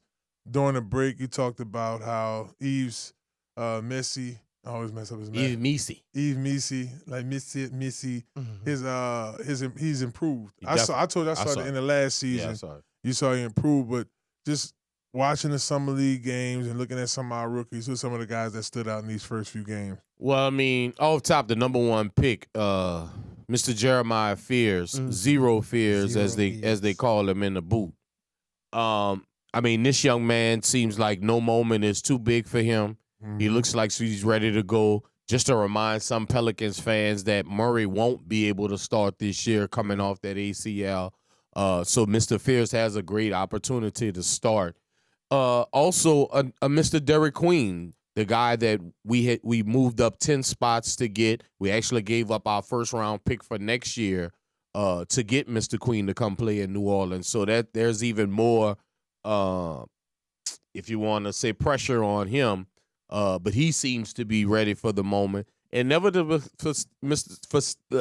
Mondays, huh? Never to forget a Mr. Peavy from Georgetown, a 4 or 5 year starter that will contribute off the bench in New Orleans next year. So just the summer league alone, we have gentlemen to pay attention to, and not only our coaches, because Corey Brewer, University of Florida basketball champion, he is our summer league coach, and he is letting the young guys run. Chris, should I say, the Pelicans did lose to the Lakers 94-81 just past matchup. Again, my Instagram was on fire because, LeBron showed up to show us support, and defensively, Bronny and Fears was going at it. If we go by numbers, you look at the 14-14. On the Bronny had 14, Fears had 14. No, not just Fears those had guys. 15. I'm just 15. talking about There you across go. the 15, across the board. So your guy, Missy, he had what? 7 points, 11 rebounds. 11 rebounds. Derek Queen had 13 and 10. Oh, was Right. it 10 and 13? On 27 minutes, Yeah. right? So, Yeah. I mean, Oh, yeah. this team isn't what people making it out of, right? Antonio Reeves, 20 points in that balled out. game. Led all players. What Bronny did. Bronny had 14, like you 14, said, in yeah. that point, but what did he do on defensive end? Defensive rebounds, he had none. Yeah, There's he's one- still a little small, for a guard in the West. Because even Mr. Zero Fears is 6'4". Right. Yeah. Bronny might be maybe 6'1". 6'1", 6. So- I think like 6'1 and a half. Yeah, And he had two steals. He's skilled, bro. Yeah, But he can play. he had skills. Got some little athleticism to it. Yeah, he Yeah, got he a can little play. something to him. But to your point, I like the improvement of the young Pelicans players. Oh, yeah. Because these guys are going to have to contribute a lot early. like you said, because of the injuries. Absolutely. So, Never late. speaking of injuries, during the break, we didn't really have this in script, but I was listening to you all. I was coming in, y'all talking to UP about basically the hit and fuse that the WNBA's had since the Caitlin Clark injury. Wow. Nelson data, and Nelson is they check radio data, television data. Nielsen, I said Nelson, Monday brain. Nielsen. Nielsen, yeah. Nielsen ratings. Nielsen ratings. The data showed that they had a 55% decrease in the national That television is views. crazy. For 55, that's over half, basically. That's like Michael Jordan going to play baseball. That's wild, bro. That's crazy. National TV televised fever games has also experienced a decline with views dropping by 53%. So you got the Nielsen dropping their numbers. We'll try to check some other data just to kind of see. But, I mean, CL, I'm going to come to you first. This girl had been hated on by a lot of people. Oh, she's not the lead, this and that, this and that. Especially by some players. And it's, yeah, of course, the play. And listen, I'm an older guy now, right? I'm a I don't side-eye the Josh Jenkins of the world who get all these NIL deals. But I understand. So if I'm a player and I had to go through the rankings or the ringer, right? For college basketball, making pennies on the dollar on my scholarship money, still putting a little bit of peanut butter and jelly to the bread. Hello, somebody, holla if you hear me. And, you have these young ladies who come in already millionaires, and they don't really eat that. They eat, caviar and, tuna snippets and different other foods that I'm making up stuff as we go. We don't eat that stuff. But the point I'm making, they got Cane's deals. The real point I'm making is they coming in already millionaires. So I can sense the jealousy. Right. Hey, we could take my private jet to the game. So she's not the whole league. She's not this. She's not that. Listen, and it's not her by herself, but it is her by herself if you look at the numbers. Right. But these young ladies, Paige Buckner, Angel Reese, correct, Caitlin Clark, they came in and the Ion TV deal don't happen. Chris been in production for 20 years. You know that deal not happening if it wasn't for these girls that come in. Little Chris, when you look at the Caitlin Clark effect in her skill set, it matches. It does. And she is boxed office with her deep three-point shooting. And a lot of people will say she is the Steph Curry of women's basketball. And I think that is certainly true, at least from her offensive game. She is. Absolutely. She could definitely play. She could score in bunches. When she's hot, especially from 30, 40 feet out, shooting it from the parking lot. Like, she is amazing, for sure. Now, look, in the defense of women's basketball, what was it, Asia Wilson? Asia Wilson. MVP. She's the MVP. Yes. She is the MVP, and she's getting all the accolades for that. But when you look at effect, like, we can't get mad at Shedeur Sanders because of the Sanders effect. Right. Yes, he's a fifth-round draft pick, and I've never seen By a fifth-round collusion. hello, somebody. By collusion. That's another story. I'm no storyteller. So what I'm saying is, it's not his fault that we've never seen a fifth-rounder in the history of the NFL draft get this much coverage. 76 years. Yes. Like, before the draft, during the draft, after the draft, he's a Sanders. It was bigger news that he was drafted so late. Yes. So when you look at a Caitlin Clark CL, you got to say, hey, man, this girl has that effect off her skill set and likability. Women lie. Men lie. Numbers don't.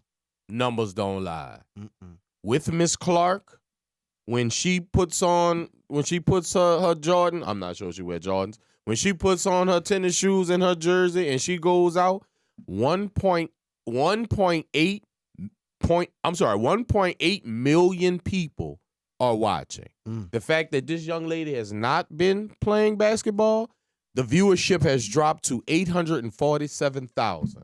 55%. If that does not tell you everything you need to know about viewership, Miss Clark's following, as well as the statement that these gentlemen are making here on ESPN, I'm not really sure what else to tell you because the numbers don't lie. No, I'm with you on that. If y'all just tuning in, we're playing basketball.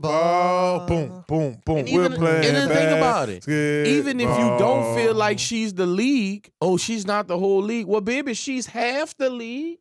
Because that's 55% viewership dropping because this young lady, not that she don't want to play, she just happened to be hurt and not playing. Where have we ever seen that before? Maybe Michael Jordan when he decided to go play baseball, and I don't think it was that major of a difference. So in the views, you said, oh my God, it wasn't. When he left the game, it didn't drop like if that. you live by the numbers, these people get television deals because of numbers. These people. They are flying private jets now because of the numbers that Caitlin Clark has presented to the WNBA. They were flying commercial. They fly private now because of Caitlin Clark. Hello, somebody. 55% viewership drops. I don't think any other athlete has ever had their finger on the pulse of a league that they play for like a Miss Caitlin Clark, and that is tremendous to say about a lady basketball player. If y'all just tuning in to Inside the Trenches, we're talking basketball, baby. Pelicans, the Caitlin Clark effect. I mean, you Yeah, look it at is. the way she came into the game. She was the most hated. I mean, she basically got hurt because she was getting tackled out there. Mhm. The league not going to say nothing because, hey, we've never had this many views, so we're Right. not going to slow this up at Keep all. it going. Yeah, hey. I don't mean that, but keep the party going. But I want to go back to this Pelicans team and its improvement. Summer League, obviously, that's where a lot of the young guys play. Yeah. But when you look at this team as a whole, we know DeJounte Murray is not going to be ready for the start of the season. Yeah. We have Antonio Reeves, who look like he's improving. He does. We still have Alvarado. how they say it? Ole. Yeah. We still have Alvarado, but you say you really like Fears. What type of minutes he has as a rookie? He was a first rounder. Let's go week 0 2, fears. 3, 4. You say 0 minutes. 0 fears. I said 0 fears. Zero no, fears. Yeah, 0 Yeah. fears. Mhm. Jeremiah Fears. I think he has the amount of minutes that only he commands. If he shows that it's not too big for him, if he shows that he's ready to go, because let's be honest, 12 Reeves last year, he got run because of injury. Yep. And of course, he played this year in Summer League. He dropped 20 yesterday. He did pretty good. Alvarado, in sometimes, is a defensive liability because of his size. Correct. Mr. Fears is 6'4" and ready to go. So I could easily see, and think about it. Coach, I called him Coach. GM, the true GM, Mr. Joe Dumas, Dumars. handpicked Mr. Fears. Mm. We know how Mr. Dumas likes big guards. We know that Mr. Dumas was a guard. Right. I could easily see Fears starting the beginning of the year. Starting. Starting. Over Reeves and over Alvarado. Okay. Yes, sir. With the absence of DeJounte Murray, but even when he comes back, he still gets accepted. Yeah. Well, yes, think about it. yes. Poole is a tweener. He Right. can play the One of point the guard two. if you need him, but a lot of us prefer him at the 2, Absolutely. especially if we want him to shoot and score 20 some odd points. Oh, again. yeah. We did that to McCullough. Shouts out to Christian James McCullough that's not with us with the Pelicans anymore. But we did a disservice to him because of the injuries. He had to play that tweener position so much because we all prefer a McCullough at the 2 instead of the 1. Yes. But he was talented enough to do it, like a Jordan Poole. But I would love to see a Fears at the 1 and a Poole at the 2. Oh, yeah. And That would be if you great. want to, later on in the game, we can do the Zion point guard. But for the most Yes, part, yeah, I I've need seen that that. young man handling the ball because seems like to me he's ready for prime time. Absolutely. Okay, well let's name them out. So basically, Jeremiah Fears is your starting point guard. Zion Williams is your power forward. Mhm. Poole is your 2. Poole is your 2. Messi is your center. Yep. Yeah, and now who's the it- small Is forward? Looney is your power forward? no. So I mean, for me, your rookie. it's Fears at the 1, Okay. Poole at the 2, Murphy at the 3, That's valid. Zion at the 4, Eve Nisi or Looney at the 5. That's valid. Now, I'm not ready to throw Derek Queen in that mix too. We still need guys to come off the bench. So your second string is Alvarado at the 1. Okay. You can put Hawkins at the 2. You can put a Herb Jones at the 3. I didn't hear Trey Murphy. You yet. could put Trey Murphy is just starting 3. Yeah. You did say him. Yeah, I'm yeah. tripping. I'm tripping. Yeah. You put a Queen at the 4, and you put Eve Nisi at the Ooh, this 5. is a So Top you the so you squad. saying Trey Murphy, Fears, Poole, Zion, and you say either Looney or Messi at center? That's them. What Looney is? Looney's a center. No, what is no? He I mean he's a power forward, but Well, he but he play, plays center. He plays. he plays center in whatchamacallit in For- Golden State. for Golden Golden State, State. yeah. But I know he's a tweener. He could play the 4 or the 5. Well, we need somebody that could drop some tail. and he's 6'9". 6'9". Yeah. Yeah, We that's need what a I little wonder- weight. You know, we need a little weight. We need a little because Eve Nisi is still kind of slim. He you a little know? slim, but you can switch it up with those two. Right. And now we have backups. Yes. When Zion decides he doesn't want to play 80, 85 games, 82 games, we have a Derek Queen, all right? And in my opinion, and of course without the jumping out the gym, a Derek Queen is a right-handed Zion.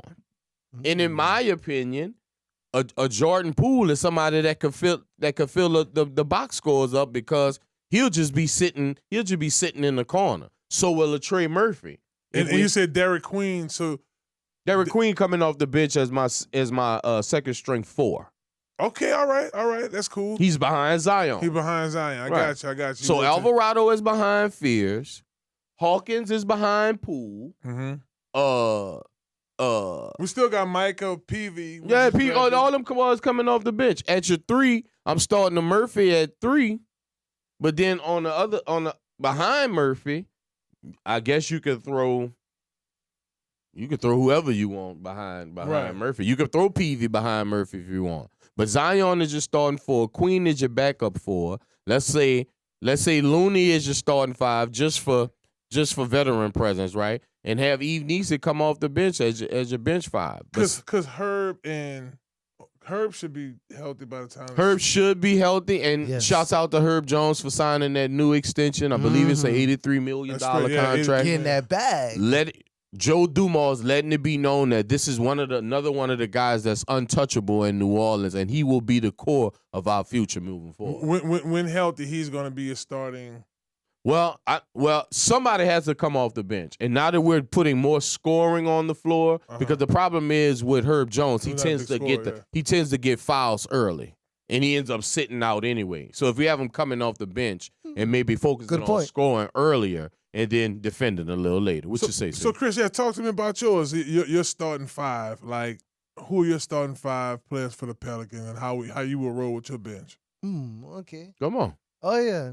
So to start the season, yes, Jeremiah Fears number 1. Okay. Absolutely, Jordan Poole number 2. Trey Murphy 3. Okay. And 4 Zion, and I gotta go with the veteran presence at 5 and Kevon Looney for sure. Champion Kevon Looney. I like that too. And he's champion. So you got Jordan Poole and Looney. That's champion. They've been here before. They know what it takes. And you know what I like about that too. And my starting 5 is like y'all's. And I know we kind of all looking at the 5 like it depends. I mean, some matchups, you might want to start Misi. Yeah. So I know all that depends. Long season. You want to watch all of the minutes. I get all of that. But what it seems like, kind of like what we're talking about with the Saints, this Pelican team has the right depth, right? The right players. It's very even, and in just a little time that Joe Dumars has been in the building, he knew what guys to keep and he knew what guys to let. C.J. McCollum, letting him go, that was huge because he's somebody that not only took up a lot of the cap space, but he's somebody that's a veteran, so you got to respect your veteran. Trey Murphy, I do feel like, could be a huge contributor to this team. He's the one, I feel like when they start doubling down on Zion and trying to figure out a way to slow Jordan Poole down, Trey Murphy going to be right there for the threes or the, all the 20-footers or layup right off of the pass. So this Pelicans team, fellas, seems a little more complete than teams we've seen in the past. Yes, indeed. Hey, if y'all just tuning in to Inside the Trenches, we cooling here at the Loyola Studios. Shouts out to ESPN Baton Rouge. Big ups to all our supporting our sponsors, Falcon Law Firm, Triangle Deli. Thank y'all so much for what y'all do for the show. Big shout outs to Conquer Sports Pros, Conquer Sports. The summer camp's going on right now. We'll have more information in our next segment on that. And also a big shout out to Dr. Kendra and the crew over there at Health Nut. What's happening? Hey, I ain't gonna lie, Doc. I did run out of my Speed Up 365. That's part of the reason I got back on a total body. But I have increased my water. So, I know that total body kind of, it dropped the fat. You feel what I'm saying? But the water that increased running off the top of my head, Doc. It's going wild. But look, y'all don't go anywhere. We're going to take a quick break. And when we come back, we'll have special guests in the building. Josh Jenkins from John Eric High School, the Conquer Sports highlight segment of the day. We're going to talk to Josh about his upcoming season and how training has been going for him. Y'all don't go anywhere. It's Inside the Trenches, baby, right here on ESPN Baton Rouge. Hello, somebody.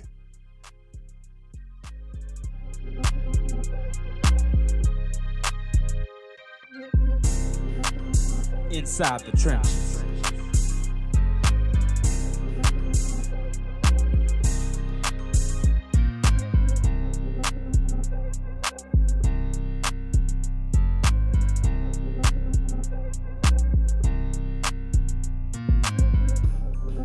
Dentro de las trincheras.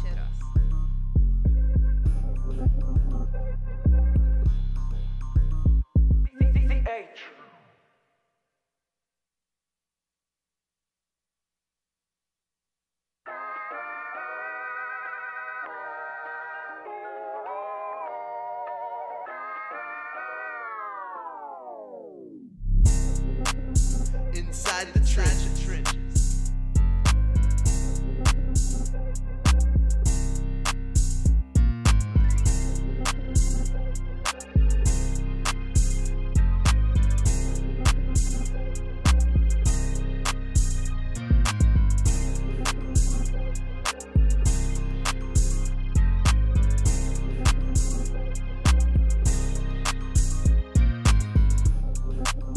Inside the Trenches.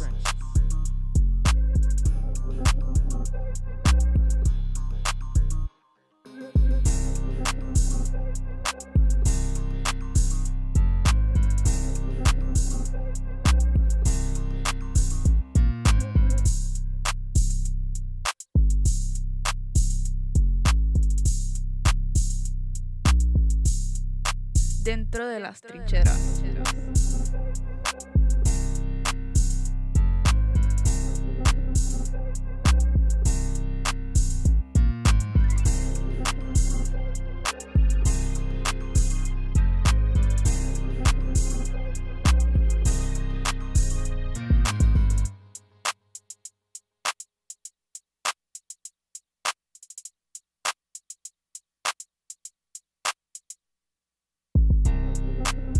Inside the trenches.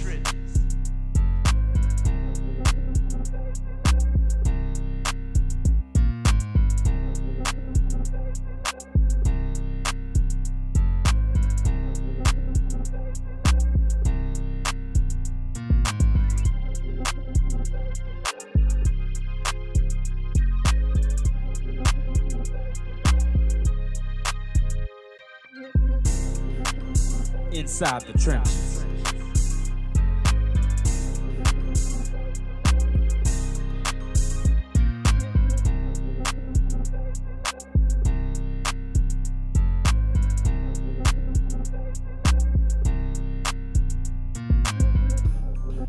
Dentro de las trincheras.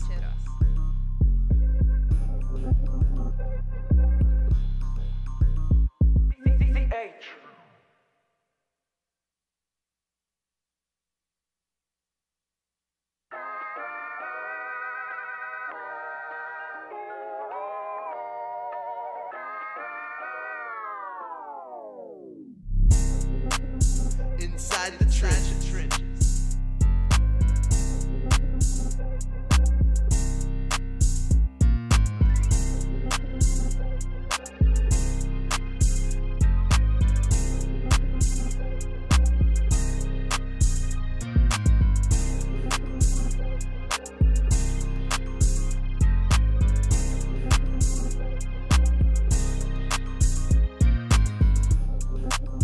Inside the Trenches.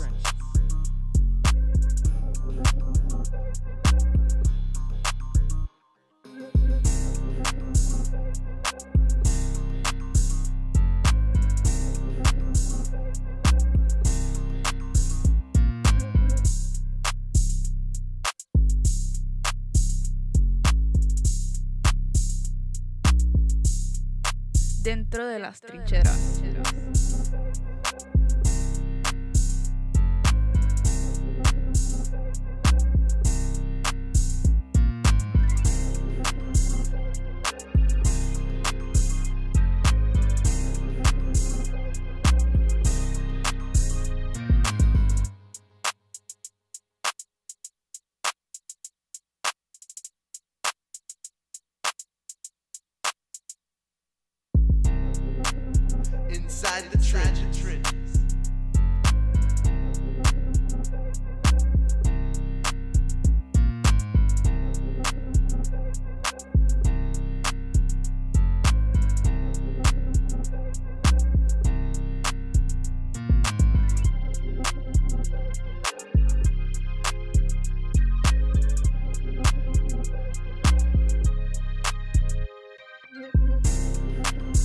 Inside the trenches.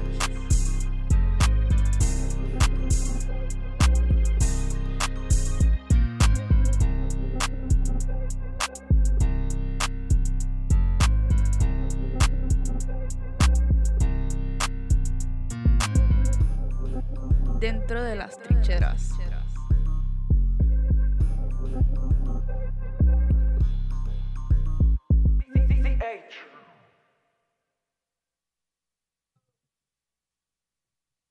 Oh, well, hello, somebody. It's Ooh. time to move y'all body. Welcome back to Inside the Trenches. It's your host, Marlon Big Favorite. And time does fly. We having a good time, baby. It does, brother. Y'all caught me here plugging my deal back up. So as I sit here and do that, I will introduce our next guest. Well, for me, my next guest doesn't really need an introduction. It's a young man that's been a part of the Conquer Sports program going on 4 years now. He's joined us as a freshman. And this is a kid who really got it out the mud over the years. CL, I have to be honest with you. I've saw a ton of improvement out of this young man. And just a few weeks ago, man, he went to lighting it up, going to these different camps. And last time I seen it this active at Conquer Sports was with Ashton Stamps. You know, just a player going to somebody's camp and making noise. Well, that noise maker is John Eric Patriots, right on that West Bank. Come on. Yes, indeed. Outside linebacker hybrid. You can get on the end if you need him to. Okay. Mr. Josh Jenkins. Welcome to Inside the Trenches, Josh. How you doing, Mr. Jenkins? Glad to be here. Well, Josh, I know you, so CL probably going to do most of the talking for this segment. But my question for you is, I see you still have your John Eric uniform on. Come on. You fresh from workout, like y'all just coming from the Patriots practice. Talk to us about today, man. Today was really fun. Of course, it was a very intense practice. We had a very good workout, and we was conditioning today. We got a good little sweat in to get ready for the season. Yes, sir. Okay. So I'm just learning about all your accolades on and off the field. I'm realizing that you just recently received 2 offers. Yes, sir. What does that feel like for a young man? And make sure you look in the camera and tell them, because they all watching right now. What does that feel like for a young man, like Fave said, to put in the work from the trenches and to really get to that point where now you getting offers and people are offering you an opportunity to come to play for their school on a full ride? What does that feel like, Mr. Jenkins? For me, I feel very blessed because every day of the summer I've been in an intense heat working every single day. I'm putting my body through stress every day, knowing the fact that all this hard work has not gone unnoticed and that receiving those offers really have reminded me, yeah, all this work is really worth it. Definitely. So, Josh, we've had you for a while now, and when you look at your game, initially when you first got with us, I'm like, man, we got to figure out where to fit this kid. We had you playing a little bit of safety, getting some safety work in, but I always made sure whatever I was teaching you, I taught you how to get after the quarterback because they do blitz safeties, they blitz linebackers. And as you grew now, you're more of a hybrid. I know John Eric has you at middle linebacker. Describe your game to our viewers. Like, who do you model yourself behind professionally, and what are some of your strengths? Some of the people I model myself behind professionally and in college is Harold Perkins Jr., Abdul Carter, and Michael Parsons. They're all lethal in the pass rush game, and they can also go in and out the box and cover and just be just as lethal. Wow. That's names right there, CL. Yeah, well, I mean, and unfortunately, fortunately we are on ESPN. Unfortunately, you can't never tell the true size of these young men when they walk in. You're very lean. You're very lean like a Perkins. You're lean like a Parsons. What is your team goals this year, and what are your personal goals this year, young brother? Some of my personal goals this year are to get 50-plus tackles, 4 sacks, 3 interceptions, and 3 forced fumbles. And some of my team goals is, of course, to win district, get a deep run in the playoffs, and I also want to build a bigger bond with my teammates and set a good example. I like that. Those are, and CL, to be quite honest with you, working with Josh this whole summer, We've been in the lab, bro. He's been in the gym lifting with Coach Phil. You I can got see bodies that. by Phil on here. I can see Yeah, that. he's a product of that. Look at that And neck. he talked about the sun, right? And this kid was skinny. Like when he first got with us, he was pretty small, man. And to see the gains over the years has been impressive. But when he said we've been in the sun, it's been hot. Like he's been coming to the morning classes, like right for that rain, hit how hot it is. We've been dealing with that, along with that big time effort. Josh, this weekend you went to a camp. You went to Kentucky State University. Shout out to Baton Rouge's very own Felton Huggins. And your performance obviously was well there because they did give you an offer. How the camp was like? What's some of the drills that you did there, and what I guess, in your opinion, really stood out to them for you? The camp was great. Since the beginning I got there, the coaches knew me off the back, due to my connections and my relationships. Some of the drills we did there was tackling at an angle, tracking the ball. And some of the things that stood out to them was my ability. Mm-hmm. You see me, I was going back and forth between pass rushing and covering the receiver and running backs, and they really liked that, and I won every rep. See, that's fire. See, That boy said he won every rep. every rep. So, sir, tell me this. Who were some of your influences on and off the field? And how do those influences still to this day stick with you in your journey? My biggest influencer off the field is my dad. He has taught me to set goals for myself, always remind myself what am I doing and tracking myself if I'm correct, getting them checked off. Dream big, always dream big. And also, whether things are going good or bad, it's not the time to relax at all. Like, before I got my offer, I would still go to training, still go work out. After I got my offer, I would still go to work out and still go to training, but I'll give it an extra hour. Yes, sir. That boy, I'm telling you. A little extra. That extra. If y'all are just tuning in to Inside the Trenches, y'all are listening to Josh Jenkins. Y'all be sure to follow him on Instagram, _214.josh_. They call them hooks on there, baby. They gotta put them, cover them hooks, brother. Okay. Definitely. So y'all be sure to follow him. Very inspirational page. The young man posts his workouts. I saw the other day you had posted some of y'all workouts from John Eric. Shouts out to Coach Willie Brooks and the whole entire John Eric family. You guys came over to Small Sliders last year and chopped it up with us. Yeah. We look forward to getting y'all back over here in the studio as well, Coach Brooks and the rest of the folks at John Eric. Man, how it's been playing for Coach Brooks? He just recently got the job. What it's been like working with Coach the last few years? I've been working with Coach Brooks ever since I transferred to Ehret my sophomore year. He was my linebacker coach. He has taught me very well. He had now that he's a head coach, I have a very good relationship with him. I'm comfortable being around him and knowing that he's gonna better the team. Really, Yes, sir. That's fire. Shouts out to Coach Brooks over there. You seem so poised, my brother. You seem a little bit before your time. Tell the people where you're from. Originally, I'm from Dallas, Texas. Around a couple years ago, I made my journey down to New Orleans to live with my father, and I've been here ever since. Pretty cool. Speaking of Dallas, you're a big Cowboys fan. We hear. I'm a Saints fan. Which one of those? I am a Who Dat fan. Come on. Who Dat? I saw you trying to shade I that figure boy. it's father like son because I know the dad is a Cowboy fan. So I just wanted to. Well, usually the older heads live in the past. The younger boys kind of, run fast. Black and gold. Black and gold, baby. Black and gold. That's funny. Josh, for like a college scout that's watching right now, we do have a lot of college coaches watch this show, and we appreciate y'all for tuning in as well. What kind of player are they getting in you, right? Like I know this, but sometimes they like to hear from the horse's mouth, should I say? So if a coach is listening, it's like, hey, Josh, I watched the film, I like it, man. Tell me about yourself.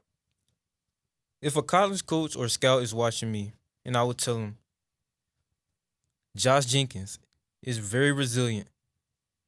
Even when things got hard and tough, he continued to work and let God handle the rest. I like that, boy. That's a movie script Like right I there, said, boy. look. You heard me? I like that right there. Very pause, very, very, very, very, very unique young man. We only get to spend so much time with him, and he kind of, he was watching before he came in, so I knew he was gonna be ready, and we just gonna go there.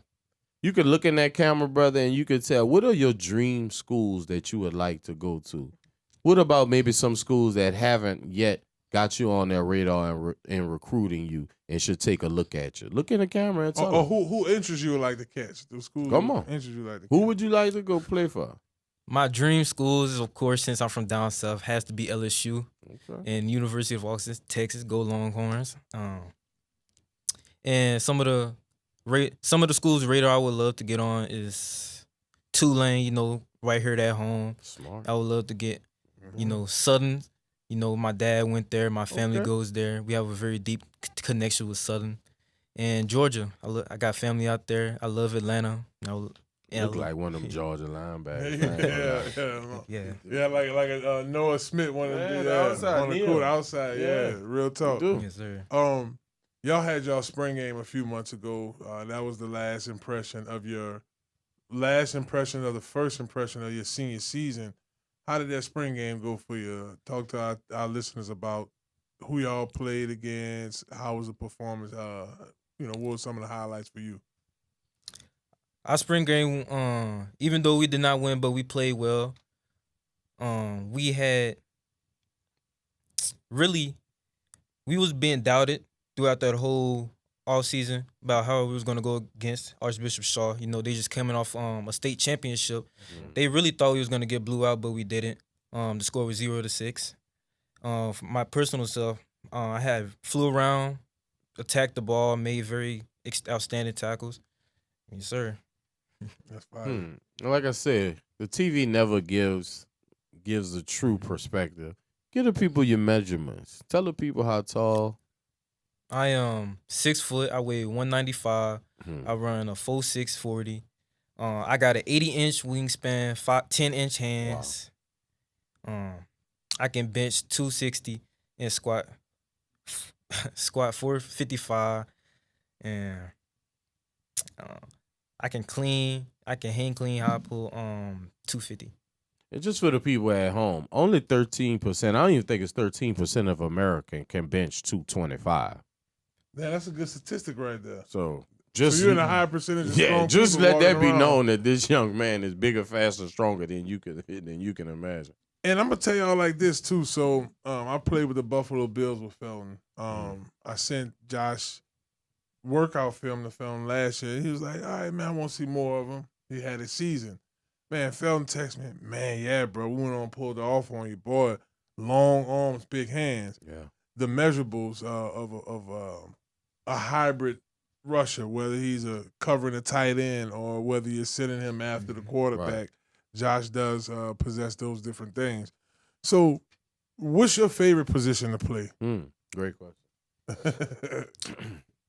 My favorite position is the hybrid position.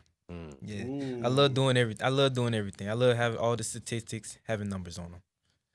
That's cool because, CL, when you look at this throughout the existence of our league, especially the new wave, the more the merrier. The bottom line is these NFL rosters max out at 50-some-odd players, total little under 70 players on each team. So the more you can do, the better. So the fact that Josh has the ability to play the Jack or the Rover, the Mike Sam, whether he's playing will linebacker, you want to run a 3-4 system and have him as the guy on the edge, being able to do more. Special teams. Let's talk about that. I know last year a major part of your role on the team was in special teams. Man, you had some major effort plays. I know your highlights that we made with Conker last year was filled with that. Since you're now taking over as a starting middle linebacker, starting. He played a lot last year, but now that's the he got quarterback the of the Ferrari. defense. You see right, that, huh? Has your role changed on special teams? Are you on less special teams, or Coach Brooks pretty much have you in the same rotation you were in last year on special teams? My role has not changed from last year. I'm still gonna this season. you're gonna see me even a lot more because since I'm gonna be moving around, I'm still gonna be just as active on special teams, even though I am the starter. You know, since it's my senior season, I'm gonna give it all I got and show all the college scouts and coaches what I can do. That's big. Who y'all open up against this year? You know, This year, our first game, week 1, is going against the Chalmette at Chalmette. Okay. Yes, sir. Y'all play Landry and them LG schools. Yes. LL Yeah, we schools? play Landry. Okay. That should be good, man. That should be Make pretty sure y'all good. bring y'all band. John, I ain't gonna lie, the game I went to last year, y'all brought it a little bit. I mean, yeah, I got some hit songs that y'all were playing, so that was pretty cool. Morale Road. Man, Josh, a place that's precious to CL, precious to me, and you have the opportunity to play at Hall Memphis Stadium at West Jeff. That's where y'all play our home games at, along with West Jeff and Higgins, if I'm not mistaken, still use that stadium. Man, what's the feeling like playing on a Friday night at Hall Memphis for you? Man. Playing that Friday night at House Memphis really feels great.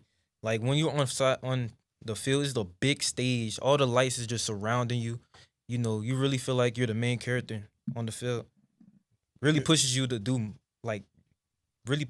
great out there. Really. Fire.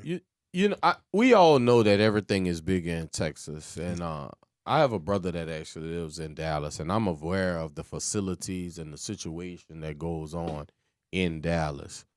What was the key What was the key reason for you to leave Dallas and that sports complex? 'Cause I'm sure you went to a school that had a sports complex to make you come home to Louisiana. I had came down to live with my father to learn more since I was becoming a young man.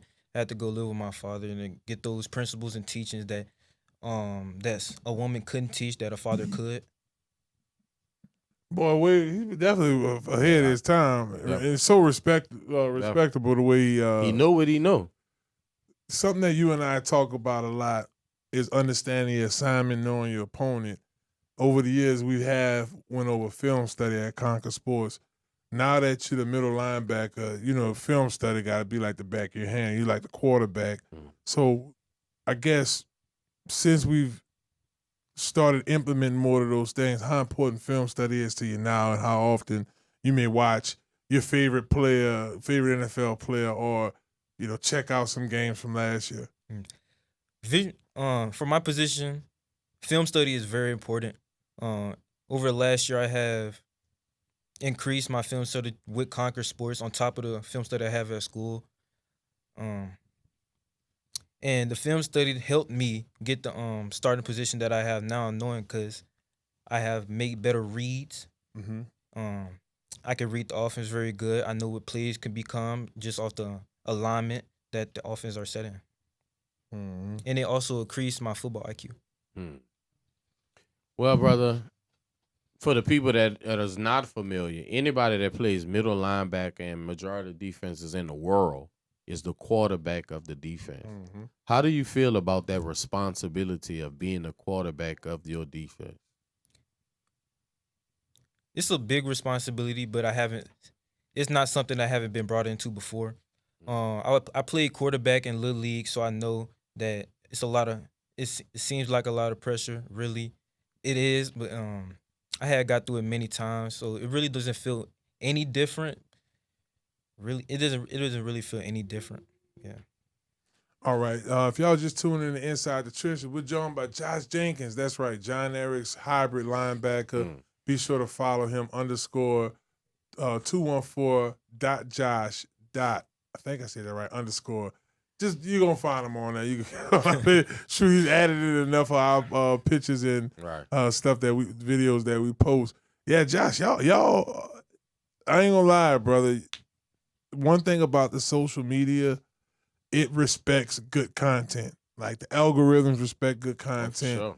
And I must say, like, y'all's workout videos we've been posting in the last couple weeks has really been getting a lot of views. Being able to use that tool, the social media, I know we actually post a lot. Have you felt like, man, some of your classmates or teammates, man, Josh, I saw you on the Concord page, or some of the coaches like, I'm checking you out. So what's the multimedia effect has been treating you? It's been treating me good. It's been giving me more publicity. Of course, coaches gonna see that. My teammates and my coaches have seen that. Social media is definitely a good tool to get your name out there. You know, I'm not really too much of an old head where you had to send like videotapes out, videotapes out to the college scouts and stuff. But they can just go on the app and look at my film.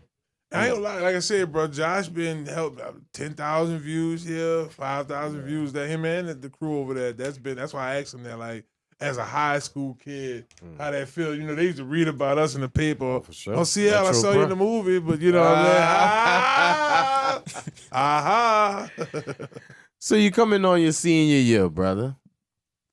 How does it feel not only to be a senior starting linebacker, middle linebacker on this respective team at John Ehret?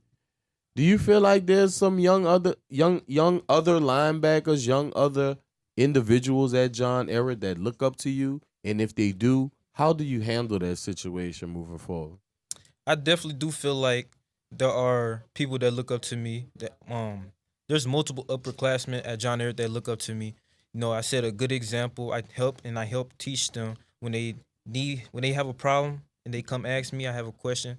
And if I don't have that question, I'll go to coach and bring it right back to him. I like that, man. Listen, Josh, over the years I've seen your leadership skills, your work ethic go up. We want to encourage you to keep chopping wood, brother. Sir. Oh, for sure. And doing what you're doing. You know, we're going to keep working in the lab. We like to have top 5 questions, this or that. This or that. But for you, some telling me, because of his age, we might have to go top 3. What are your top 3 football movies of all time? Okay. My top 3 football movies. As a resilient person myself, I gotta say Rudy. You know, Okay. I gotta say Rudy. How can you not? The Blind Side. I love The Blind Side. Okay. And I love the movie Safety, how he took responsibility over his little brother. That's tight. He got like the Disney movie vibe thing going, the good movie, the inspirational movies. Right. That's tight. Yes, sir. I like that. Yeah, and I'm one of them old heads that you was talking about with the tapes and all that. So I have older football movies, which Rudy is pretty old, but even any given Sunday, you should probably check out the program for sure. Is something that you should check out. And I can't think of the third one. But you coming from Dallas, and now you're in New Orleans. What was your favorite dish to eat in Dallas? Now, what's your favorite dish to eat in New Orleans? Good one.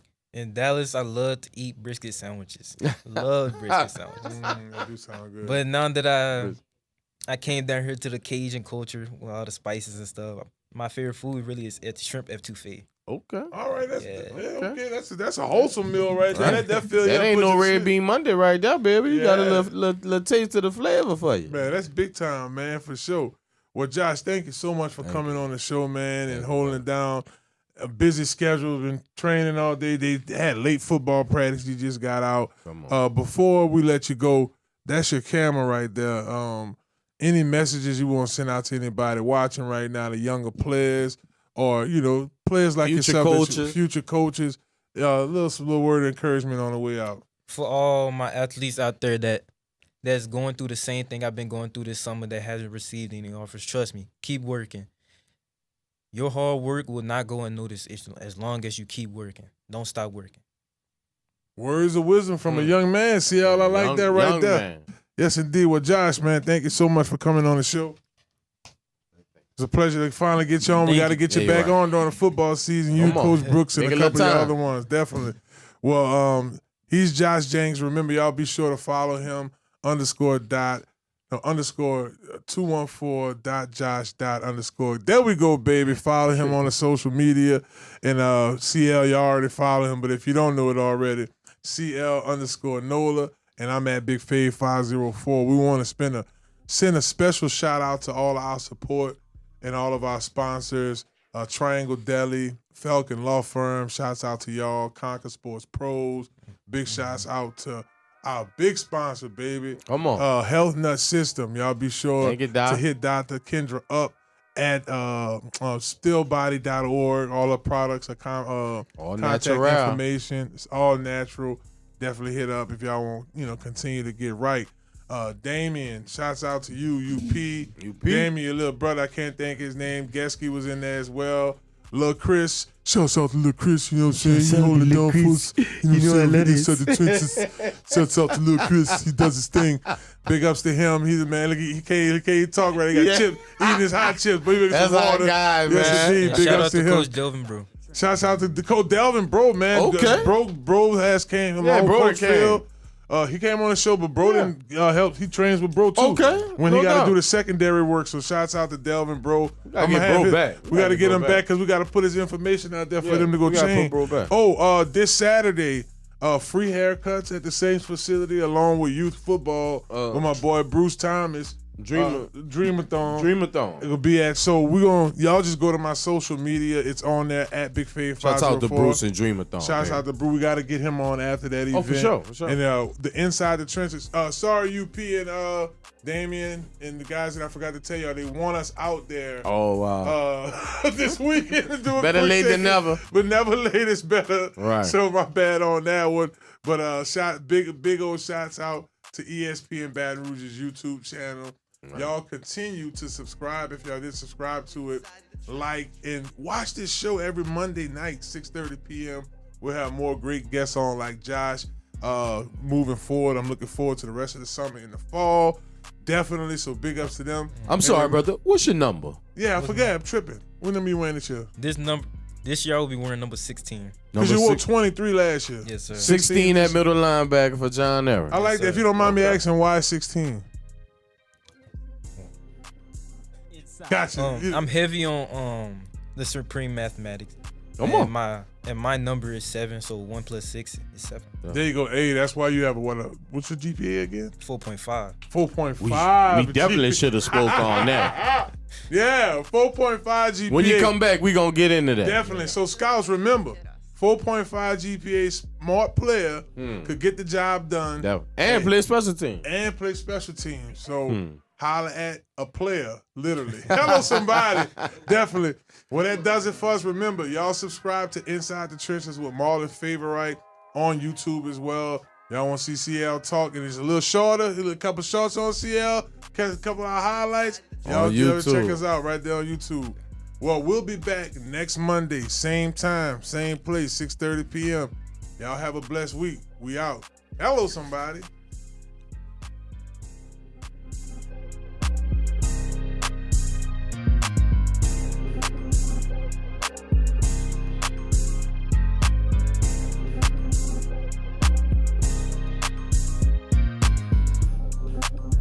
Inside the trenches.